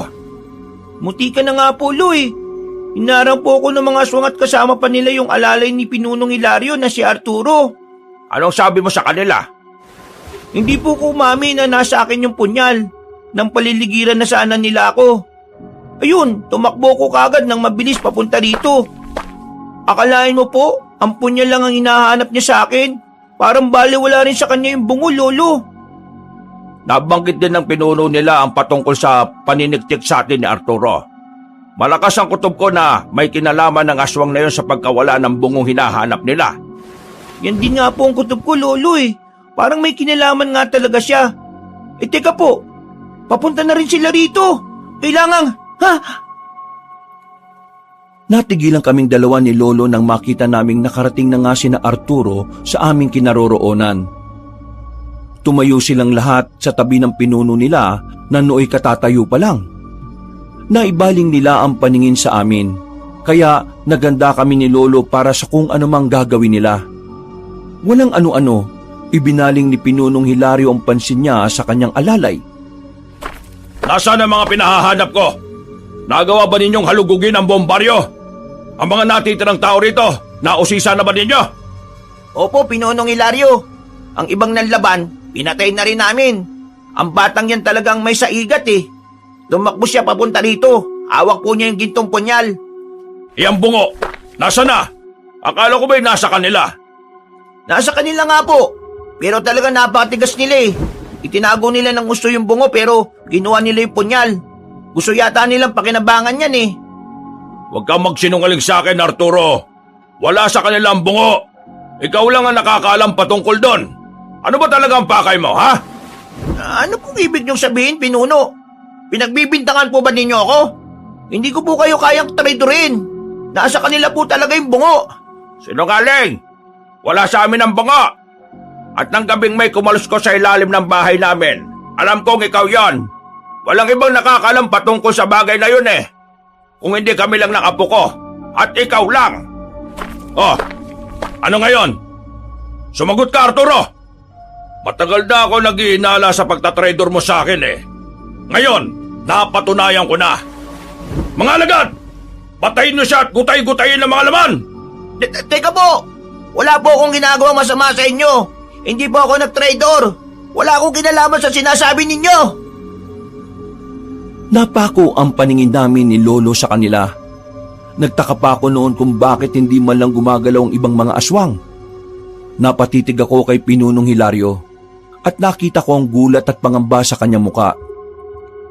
Ilang sandali pa, sa halip na si Arturo ang pinaligiran nila, si Pinunong Hilario ang pinagtuunan nila ng pansin. Ilang beses pa niyang inutusan ng mga alaga niya pero nanatili silang nakatutok sa kanya. Matagal na rin kami nagtiti sa pamumuno mo. Ngayon, panahon na siguro para palitan ka sa pwesto mo. Hindi nararapat sa iyo ang respetong binibigay ng mga alagad mo eh. Mga walang hiya kayo! At sino naman ang papalit sa akin? Ikaw? Kung tutusin, mas nararapat akong tawagin Pinuno eh. Pero mangyayari lang ang bagay na yan kung wala ka na. Kahit magsama-sama pa kayong lahat, uubusin ko kayo. Napakadali lang ang maghanap ng magiging alagad ko. Pero napakahirap pakisamahan ang mga traidor na katulad ninyo. Wala na akong pakialam sa mga sinasabi mo. Kapag napatay na kita, at kung ako na makakabuhay ulit sa sinaunang aswang na yon, ako ang susundin niya. Kakatakutan ako ng iba pang mga aswang na nandito sa probinsya natin. Yan ay kung magagawa mo. Bago mo pa magawa yan, papatayin muna kita. Huwag mong baliktarin ang sitwasyon. Hala, mga kasama, patayin nyo na yung Pinunong Hilario na yan. Yung Hilario na yan, wala na siyang silbi sa atin. Mga hayop, mga demonyo, traidor! Sige, patayin nyo ang pinuno nyong nagkupkup sa inyo ng mahabang panahon! Umangil ang mga aswang at pinagtulungan nilang kalabanin si Pinunong Hilario. Napangisi naman sa isang tabi si Arturo habang pinapanood ang naglalaban ng mga kasamahan niya. Napansin kong hahakbang sana si Lolo palapit sa kanila pero pinigilan ko siya. Nakita ko ang awa sa mukha niya habang nakatitig sa pinunong aswang na pinagtutulungan ng mga alagad niya. Nasa ganung kalagayan sila nang makita namin ni Lolo kung paanong tumilapo ng mga aswang na nakikipaglaban sa kanila. Napalingon pa sa amin si Pinunong Hilario at nakita ko ang galit sa kanyang mga mata. Lolo, mukhang gusto tayong atakihin ng aswang na yan ah. Hindi po. Galit siya sa mga alagad niya. At kung aatake man siya, sigurado na uunahin niya ang mga alagad niya. Tama po kayo, Lo. Ayan na nga po. Mas naging mabangis pa siya. Nilalapitan niya yung mga alagad niyang tumilapon at pinagkakagat sa liig. Dinudukot na rin niya ang mga laman loob nila, Apo. Ano po kaya kung umalis na lang tayo dito, Lo? Wag. Kailangan tapusin natin ang labang ito. Ano pong plano niyo? Makikisali po tayo sa gulo nila? Hindi. Hihintayin lang natin kung sino ang mananalo. Pagkatapos, siya ang lalabanan natin. Naibaling namin ang pansin namin kina Pinunong Hilario at nakita namin ang madugong labanan sa pagitan nila ng kanyang kanang kamay na si Arturo. Kahit na ilang beses na tumilapon si Arturo, bumabangon pa rin siya at umaatake kay Pinunong Hilario. Walang ano-ano, nagawang ibalibag ng pinuno ang kanyang alalay at kasunod noon, inatake niya ito sa kailang beses na kinagat sa leeg. Nanlaban naman si Arturo. Habang nasa ganong sitwasyon, sinubukan niyang dukutin ang puso ng pinuno. Pero napigilan nito. Mapapatay mo man ako. Pero natiti ako na kapag nagawa mong buhayin ang sinaunang aswang na yon, igaganti niya ako. Hindi mangyayari ang sinasabi mo. Kapag nabuhay ko siya, magiging alipin ko siya at papatayin niya ang lahat ng lalaban sa akin. Nakakatawa ka, Arturo. Isa kang ang hangal. Hindi mo alam kung paano kontrolin ang katulad niya. Yan na ang huling pagtawa mo, Hilario. Magpaalam ka na sa mundong ito. Ha? Anong ginagawa mo? Bakit? Aray! Ang puso ko! Paalam, Pinunong Hilario. Magpahinga ka na. Lumakas ang kabog ng dibdib ko nang makita ko kung paano dukutin ni Arturo ang puso ng kanyang pinuno. Nakita kong napailing si Lolo at napabulong sa kanyang sarili. Ilang sandali pa, nilantakan na ni Arturo ang puso ni Pinunong Hilario. Ang ibang aswang naman ay nakabangon. Tumulong na rin sa kanya at hindi nila kinaawaan ang katawan ng kanilang pinuno. Nang mga panahong yon, hinawi ako ni Lolo at pinapwesto sa likuran niya. Nakita kong napahawak siya ng maigpit sa itak niya at binulungan niya akong ihanda ang gintong punyal. Isa kang traidor. Hahanapin mo sa amin ng isang bagay pero ang totoo ikaw lang din pala ang nagnakaw. Mapangas kang aswang para pasukin ang bakuran namin. Gagawin ng isang alilang inaabuso ang lahat para lang makatakas mula sa tanikalang iginapo sa kanya. Kung ano man ang nangyari kay Pinunong Hilario, dapat lang sa kanya yon. Talagang napakahayop mo. Saan mo dinala ang bugong yon? Wala ka nang pakialam dun. Nasa akin na yun at kahit kailan, hindi mo na mababawi sa akin yun. Wala kang pinagkaiba sa pinuno mo. Pareho kayong walang hiya Pati bata at mga taong walang kinalaman sa nangyayari, dinadamay ninyo. At bakit? Kung ibinigay nyo sa akin ang gintong punyal na yan, hindi na talaga tayo aabot sa ganito Pero ngayong wala na si Pinuno, ako na masusunod. At hindi lang iilang aswang ang kaya kong pasunurin sa akin. Marami pa!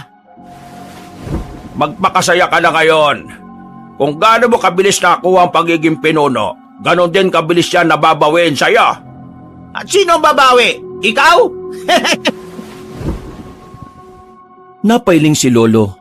Pinigilan ko pa sana siya pero sa isang pagkisap ng mga mata, umatake siya sa kinaroroonan ni Arturo. Sumenyas naman ang bagong pinuno ng mga aswang sa natitira niyang kasama, kaya sinalubong siya ng mga yon. Dahil sugatan sila, naging mas mahina sila. Nagawang sabayan ni Lolo ang galaw nila at nailagan ang bawat pag-atake ng mga nilalang. Nasa ganung estado si Lolo nang mapansin kong paliligiran siya ng mga aswang. Bunsod nito, patakbo kong lumapit sa kanya habang hawak ang gintong punyal.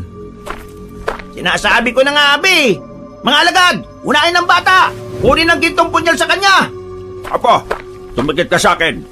Huwag mo nga hayaan na makuha ng mga aswang ang hawak mo. Gamitin mo yan para protektahan ang sarili mo. Kung totoo man ang sinabi ni Carmelita, matatalo natin ang mga ito. Sige po, Lo.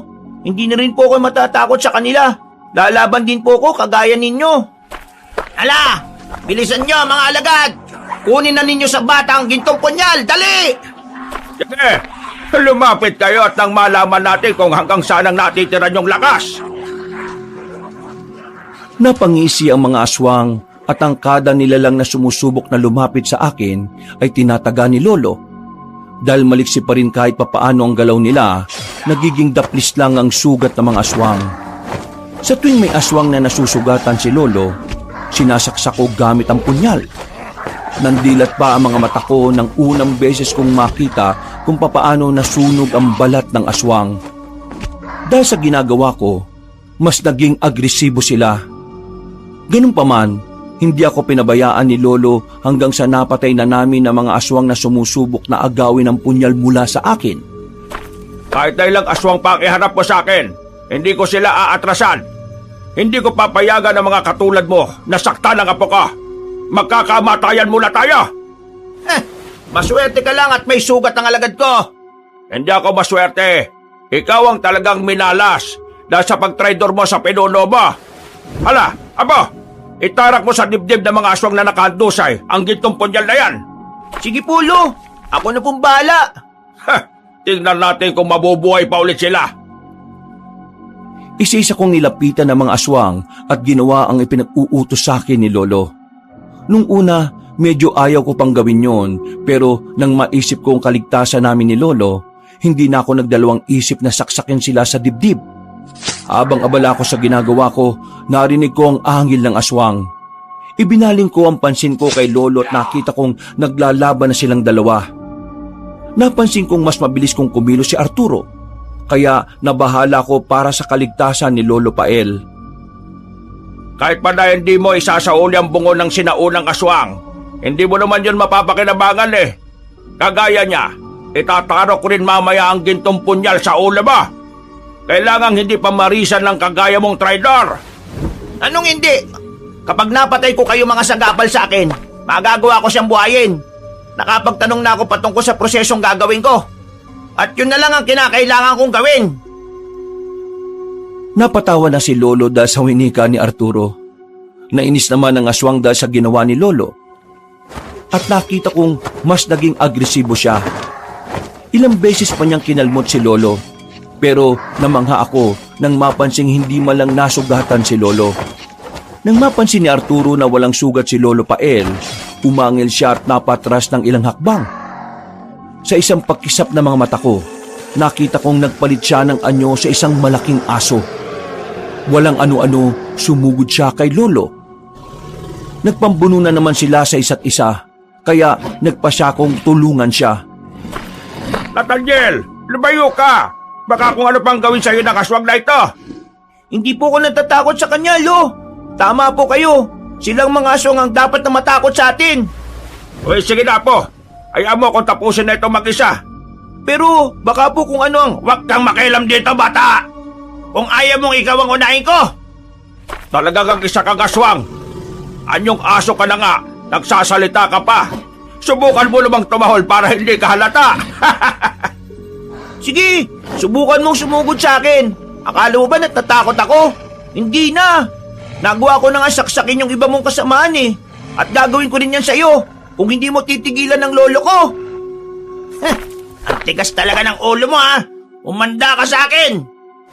Huwag kang magkakamaling idamay ang bata. Huwag kang magpakaduwag, traidor. Ala, Nathaniel, matras ka na at hayaan mo na ako rito. Akmang tatayo sana si Arturo para sugurin ako, pero napigilan siya ni Lolo. Nagpatuloy sila sa pakikipagpambuno sa isa't isa hanggang sa gumulong na silang pareho. Hindi pumayag si Lolo na maibabawan siya ng aswang, kaya sinikap niyang hindi siya matalo. Kalaunan, tumigil sila at nagawang makaibabaw ni Lolo kay Arturo. Sinubukan pa niyang sakali ng aswang pero bago niya magawa ang plano niya, kinagat siya ni Arturo sa kamay. Pagkatapos noon, itinulak siya nito. Nang makaalis ang aswang sa pwesto niya, bigla siyang lumundag palapit sa akin. Pakialimero kang bata ka. Ikaw ang uunahin ko bago ko patayin ang lolo mo. Sige, lumapit ka sa akin. Nakikita mo ba itong punyal na to? Isasaksak ko rin to sa dibdib mo. Sige, halika. Talagang hinahamon mo ako ha. Tingnan natin kung talagang matapang ka. Sinabi ko na sa'yo na huwag mong idadamay ang bata eh. Matigas ka ha. Itong nababagay sa mga gaya mo. Yeah! Ay, ang likod ko. Napakademonyo mo matanda ka. Dinaga mo ko. Isa ka ring traidor eh. Dapat lang yan sa katulad mo. Traidor ka rin naman eh. Apo, umatras ka, bilis! Sinunod ko ang sinabi ni Lolo at saktong pagkatras ko, bumuelo rin siya para tagain si Arturo. Napaungol ang aswang at nang ulitin ni Lolo ang pagtaga sa likod nito, tumilapon yon. Hindi agad nakabangon si Arturo, kaya mabilis siyang nilapitan ni Lolo Pael. Sumugod na rin ako sa kanila at nakita kong bumalik na sa totoong anyo ang aswang. Pagkalapit namin sa kanya ni Lolo, bumangon din siya kaagad. Napaangil siya at napatitig sa akin. Bago pa man siya makasugod ulit, tinagana siya ni Lolo sa dibdib na naging rason para bumagsak siya. Sino sa atin ngayon na mahina? Kita ko lang pala makakapagpabagsak sa'yo eh. Nagkataon lang na hindi ko nakita ang pagtaga mo kanina. Kung nakita ko yun naagaw ko saan ang itak mo. At yan pa mismong itataga ko sa'yo. Anong pinagsasasabi mo? Nakaharap ka naman sa akin nung tagayin kita sa dibdib Tingnan mo ang sugat mo. Ilang pulgada na lang, lalabas na ang puso mo. Wala akong pakialam kung ano man ang mangyayari sa akin. Ang importante, mapatay ko rin kayo maglolo. Pagkasabi nun ni Arturo, sinubukan niyang bumangon. Subalit, bago pa man niya magawa yon, inapakan na siya ni Lolo sa likod na naging rason para mapadapa siya. Noon din, kinuha sa akin ni Lolo ang gintong punyal. Bagya namang napalingon si Arturo saka napangisi nang makita niyang hawak na ni Lolo ang nasabing patalim. May kung ano pang sinabi ang aswang pero inundayan siya ni Lolo ng pagtaga sa likod. Kalaunan, napansin kong nanghina na si Arturo at halos hindi na niya naigalaw ang kamay niya. Mapatay mo man ako. Darating din ang araw na may aswang na makakatagpo ng bungong itinago ko. Siya ang bubuhay sa sinaunang aswang na gustong buhayin ni Pinonong Hilario. Yan ang napapala ng mga traidor. Titiyakin ko rin sa'yo na bago pa man mangyari ang sinasabi mo, naubos ko na ang mga aswang dito. Walang makakapagsabi kung kailan kami mauubos. Mas marami pa ang bilang ng mga aswang kaysa sa mga tao. Wala kang makakapagsabi kung kailan mauubos ang mga aswang. Pero alam ko kung kailan ka mamamatay. Ngayon din mismo!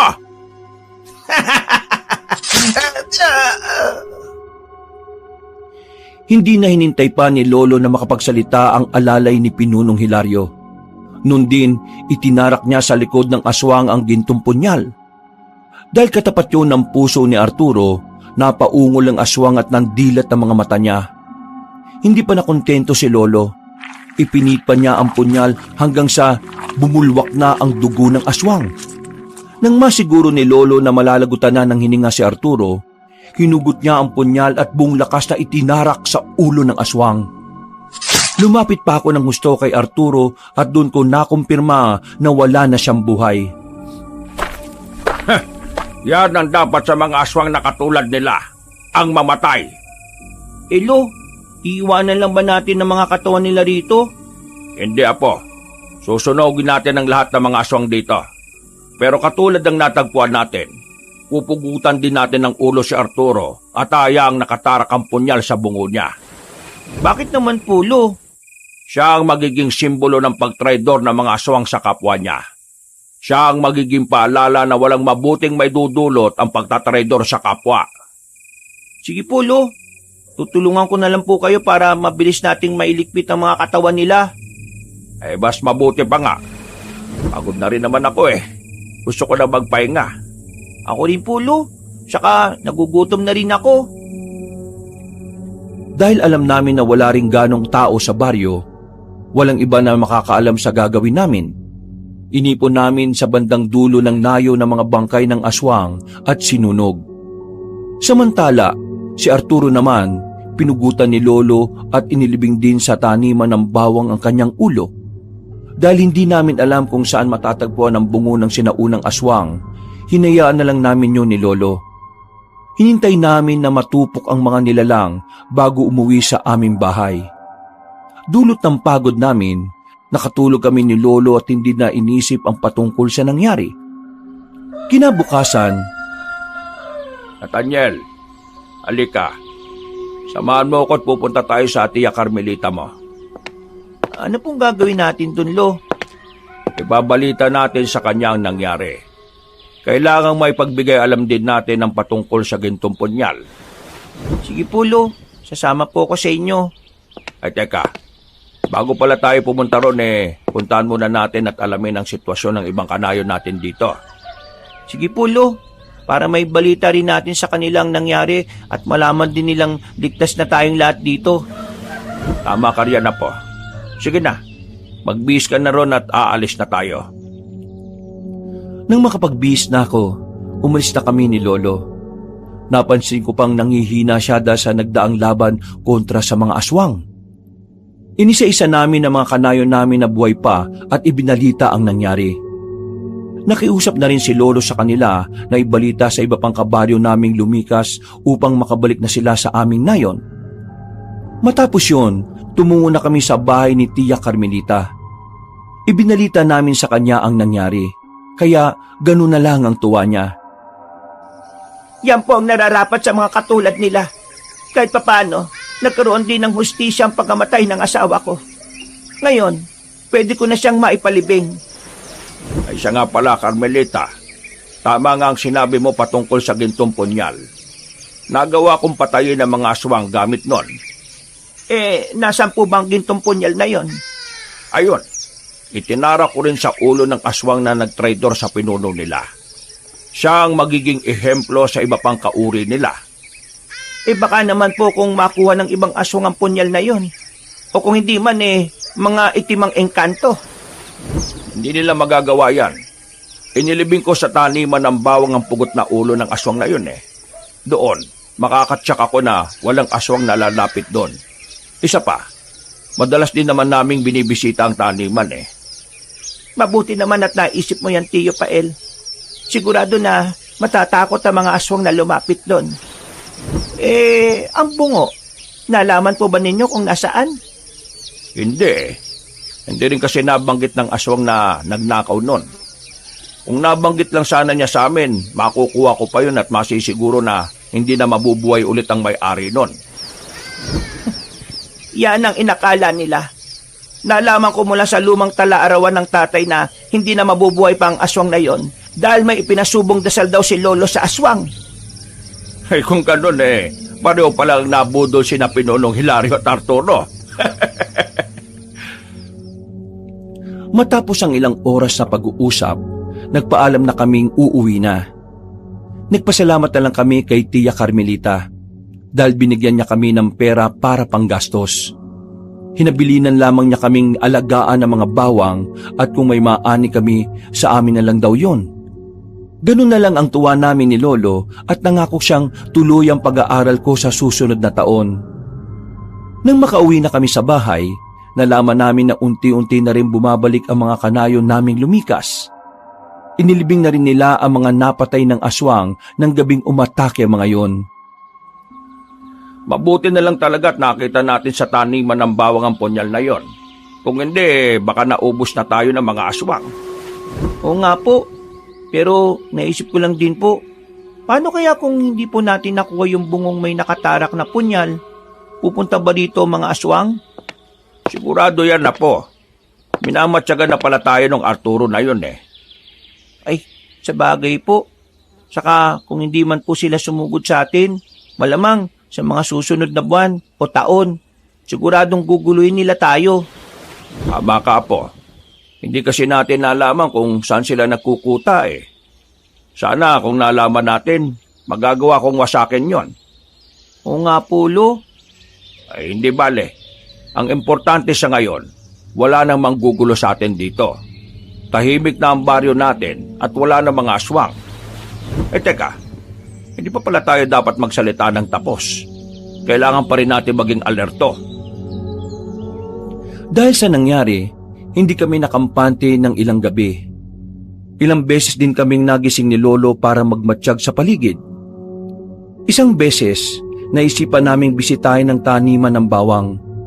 Pagdating namin doon, nagtaka kami kung bakit merong mga kinaykay malapit sa mismong bahagi kung saan nakalibing ang pugot na ulo ni Arturo.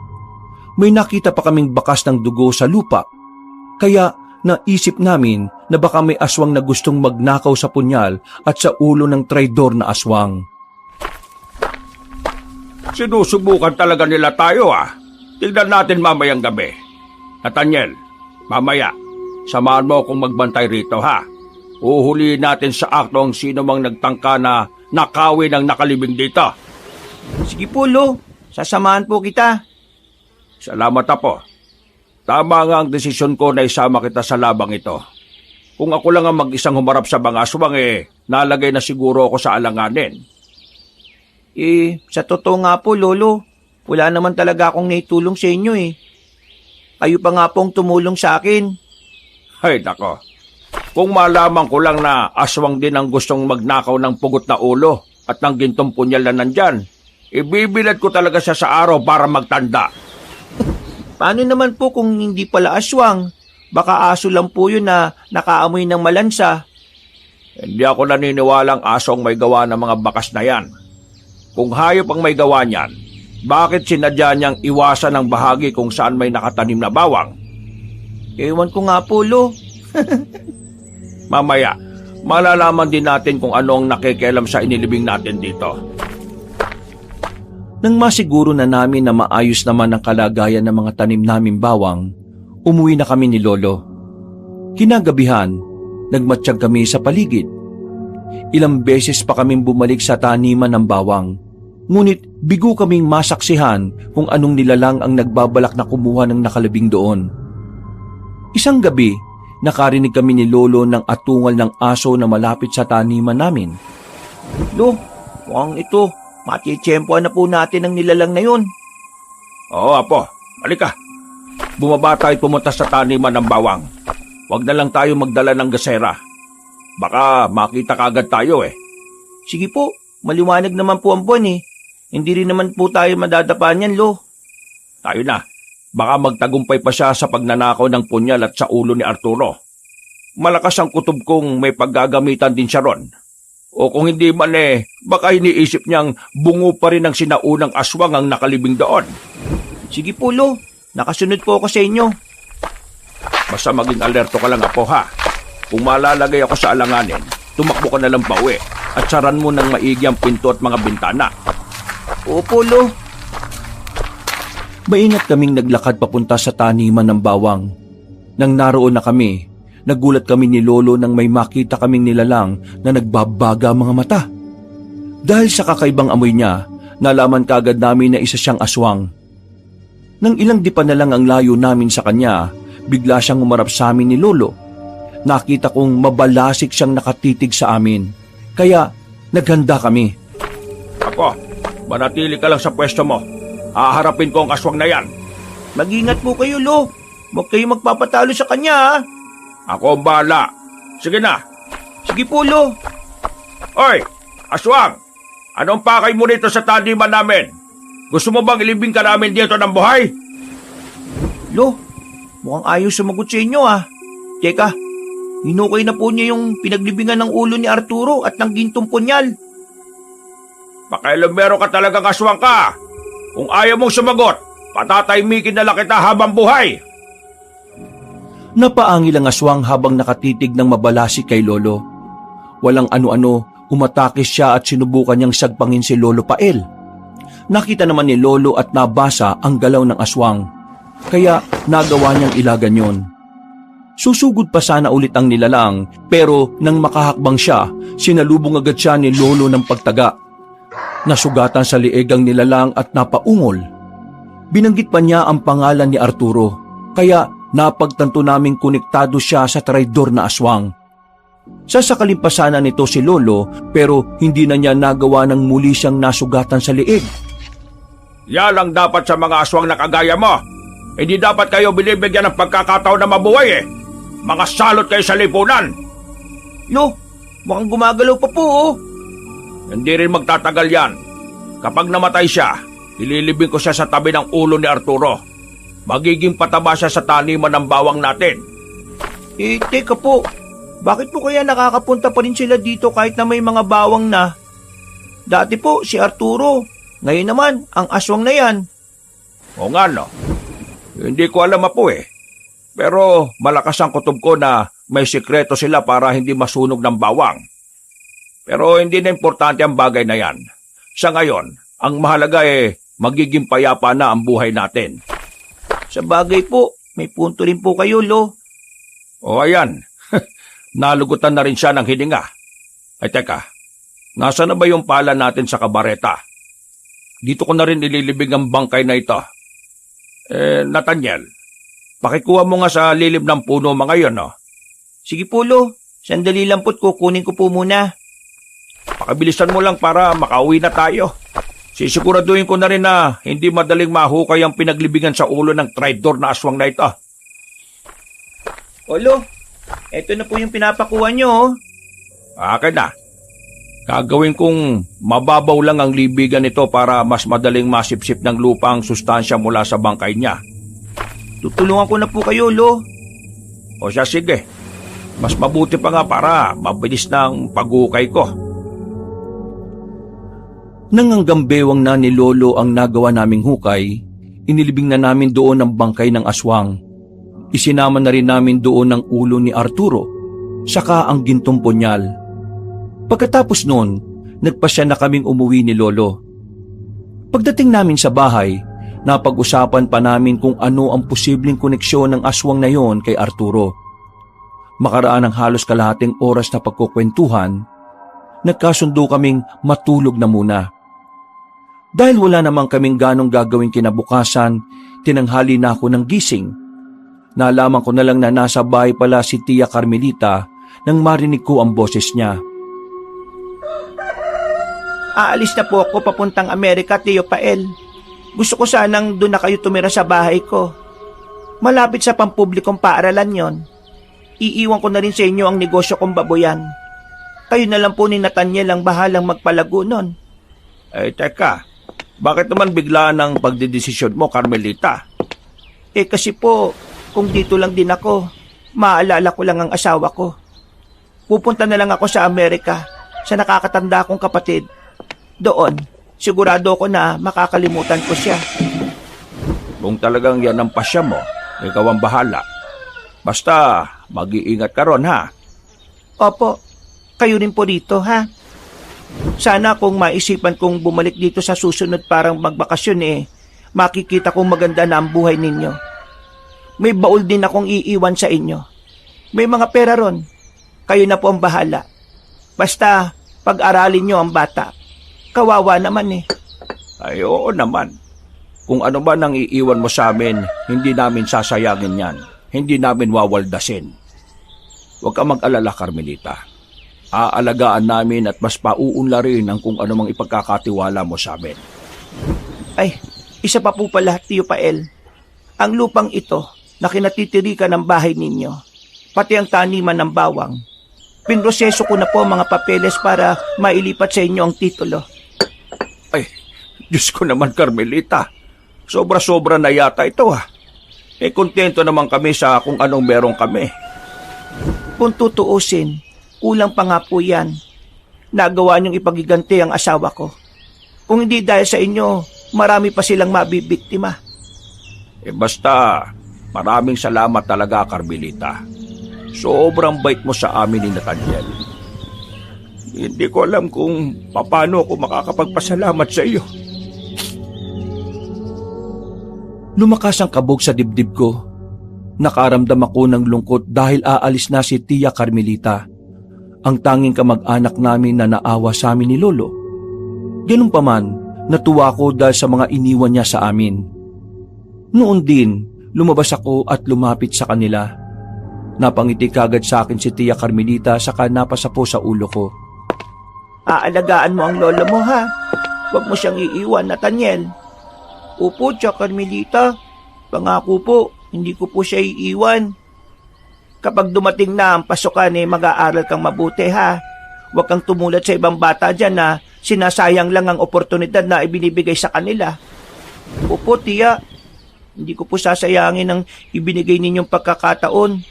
Pangako po, mag-aaral ako ng mabuti at sisikapin ko para ako na manguna sa klase. Yan, kanyan nga. Dapat isa-isip at isa-puso mo ang mga layunin. O siya, sige na. Ihanda na ninyo ang mga gamit ninyo at sasama na kayo sa akin pa uwi. Talaga po? Teka, Lolo, paano po yung mga bawang natin? Huwag ka mag-alala. Babalikan ko rin yan bukas o sa makalawa. Sa ngayon ihanda mo na ang mga dadalin mo at doon na tayo sa bahay ng Tia Carmelita mo titira. Ay, sige po. Magkahalong lungkot at pananabik ang naramdaman ko, kabanong, habang inihahanda ang mga damit na dadalhin ko. Nang matapos na kami, nagpasya kaming tatlo na umalis na sa aming bahay. Sumama kami kay Tia Carmelita at nang naroon na kami, ipinakita niya sa amin ang babuyan niya. Nagtayo na rin siya ng tindahan para sa aming dalawa ni Lolo Pael. Makaraan ng ilang araw, nagpaalam na si Tia na aalis patungong Amerika. Tiyo, palaguin po ninyo ang mga naiwan ko ha. Saka po kung may nangangailangan ng tulong kayo na po ang bahala.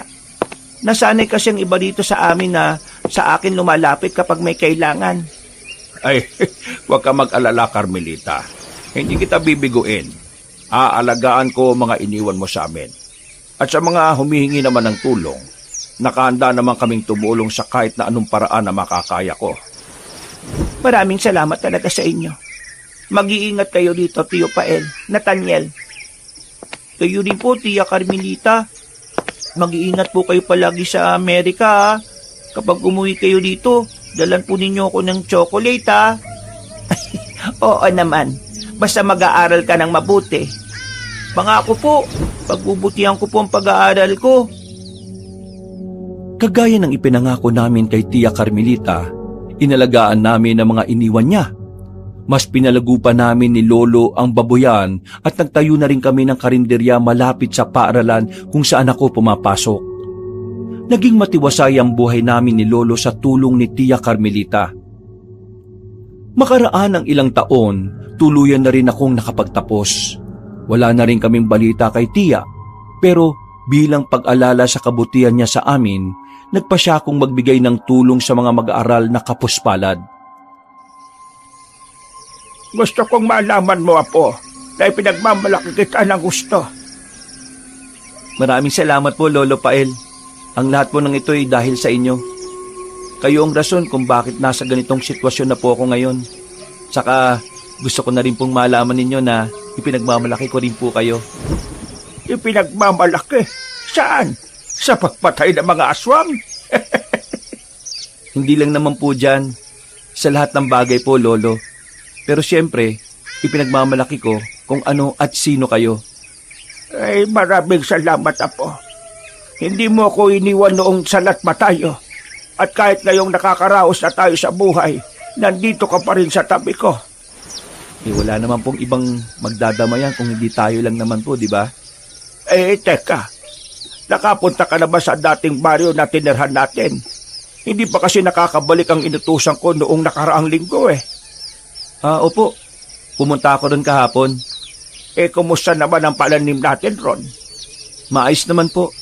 Sa susunod na linggo, baka pwede nang anihin yon. Teka po, may ibabalita po pala ako sa inyo. Ano ba yan, Apo?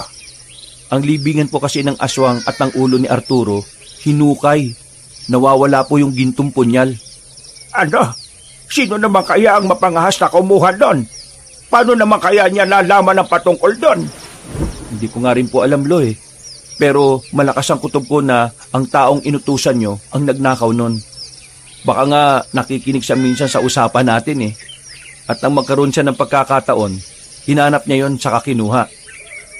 Talagang napakawalang hiya niya. Hindi bale.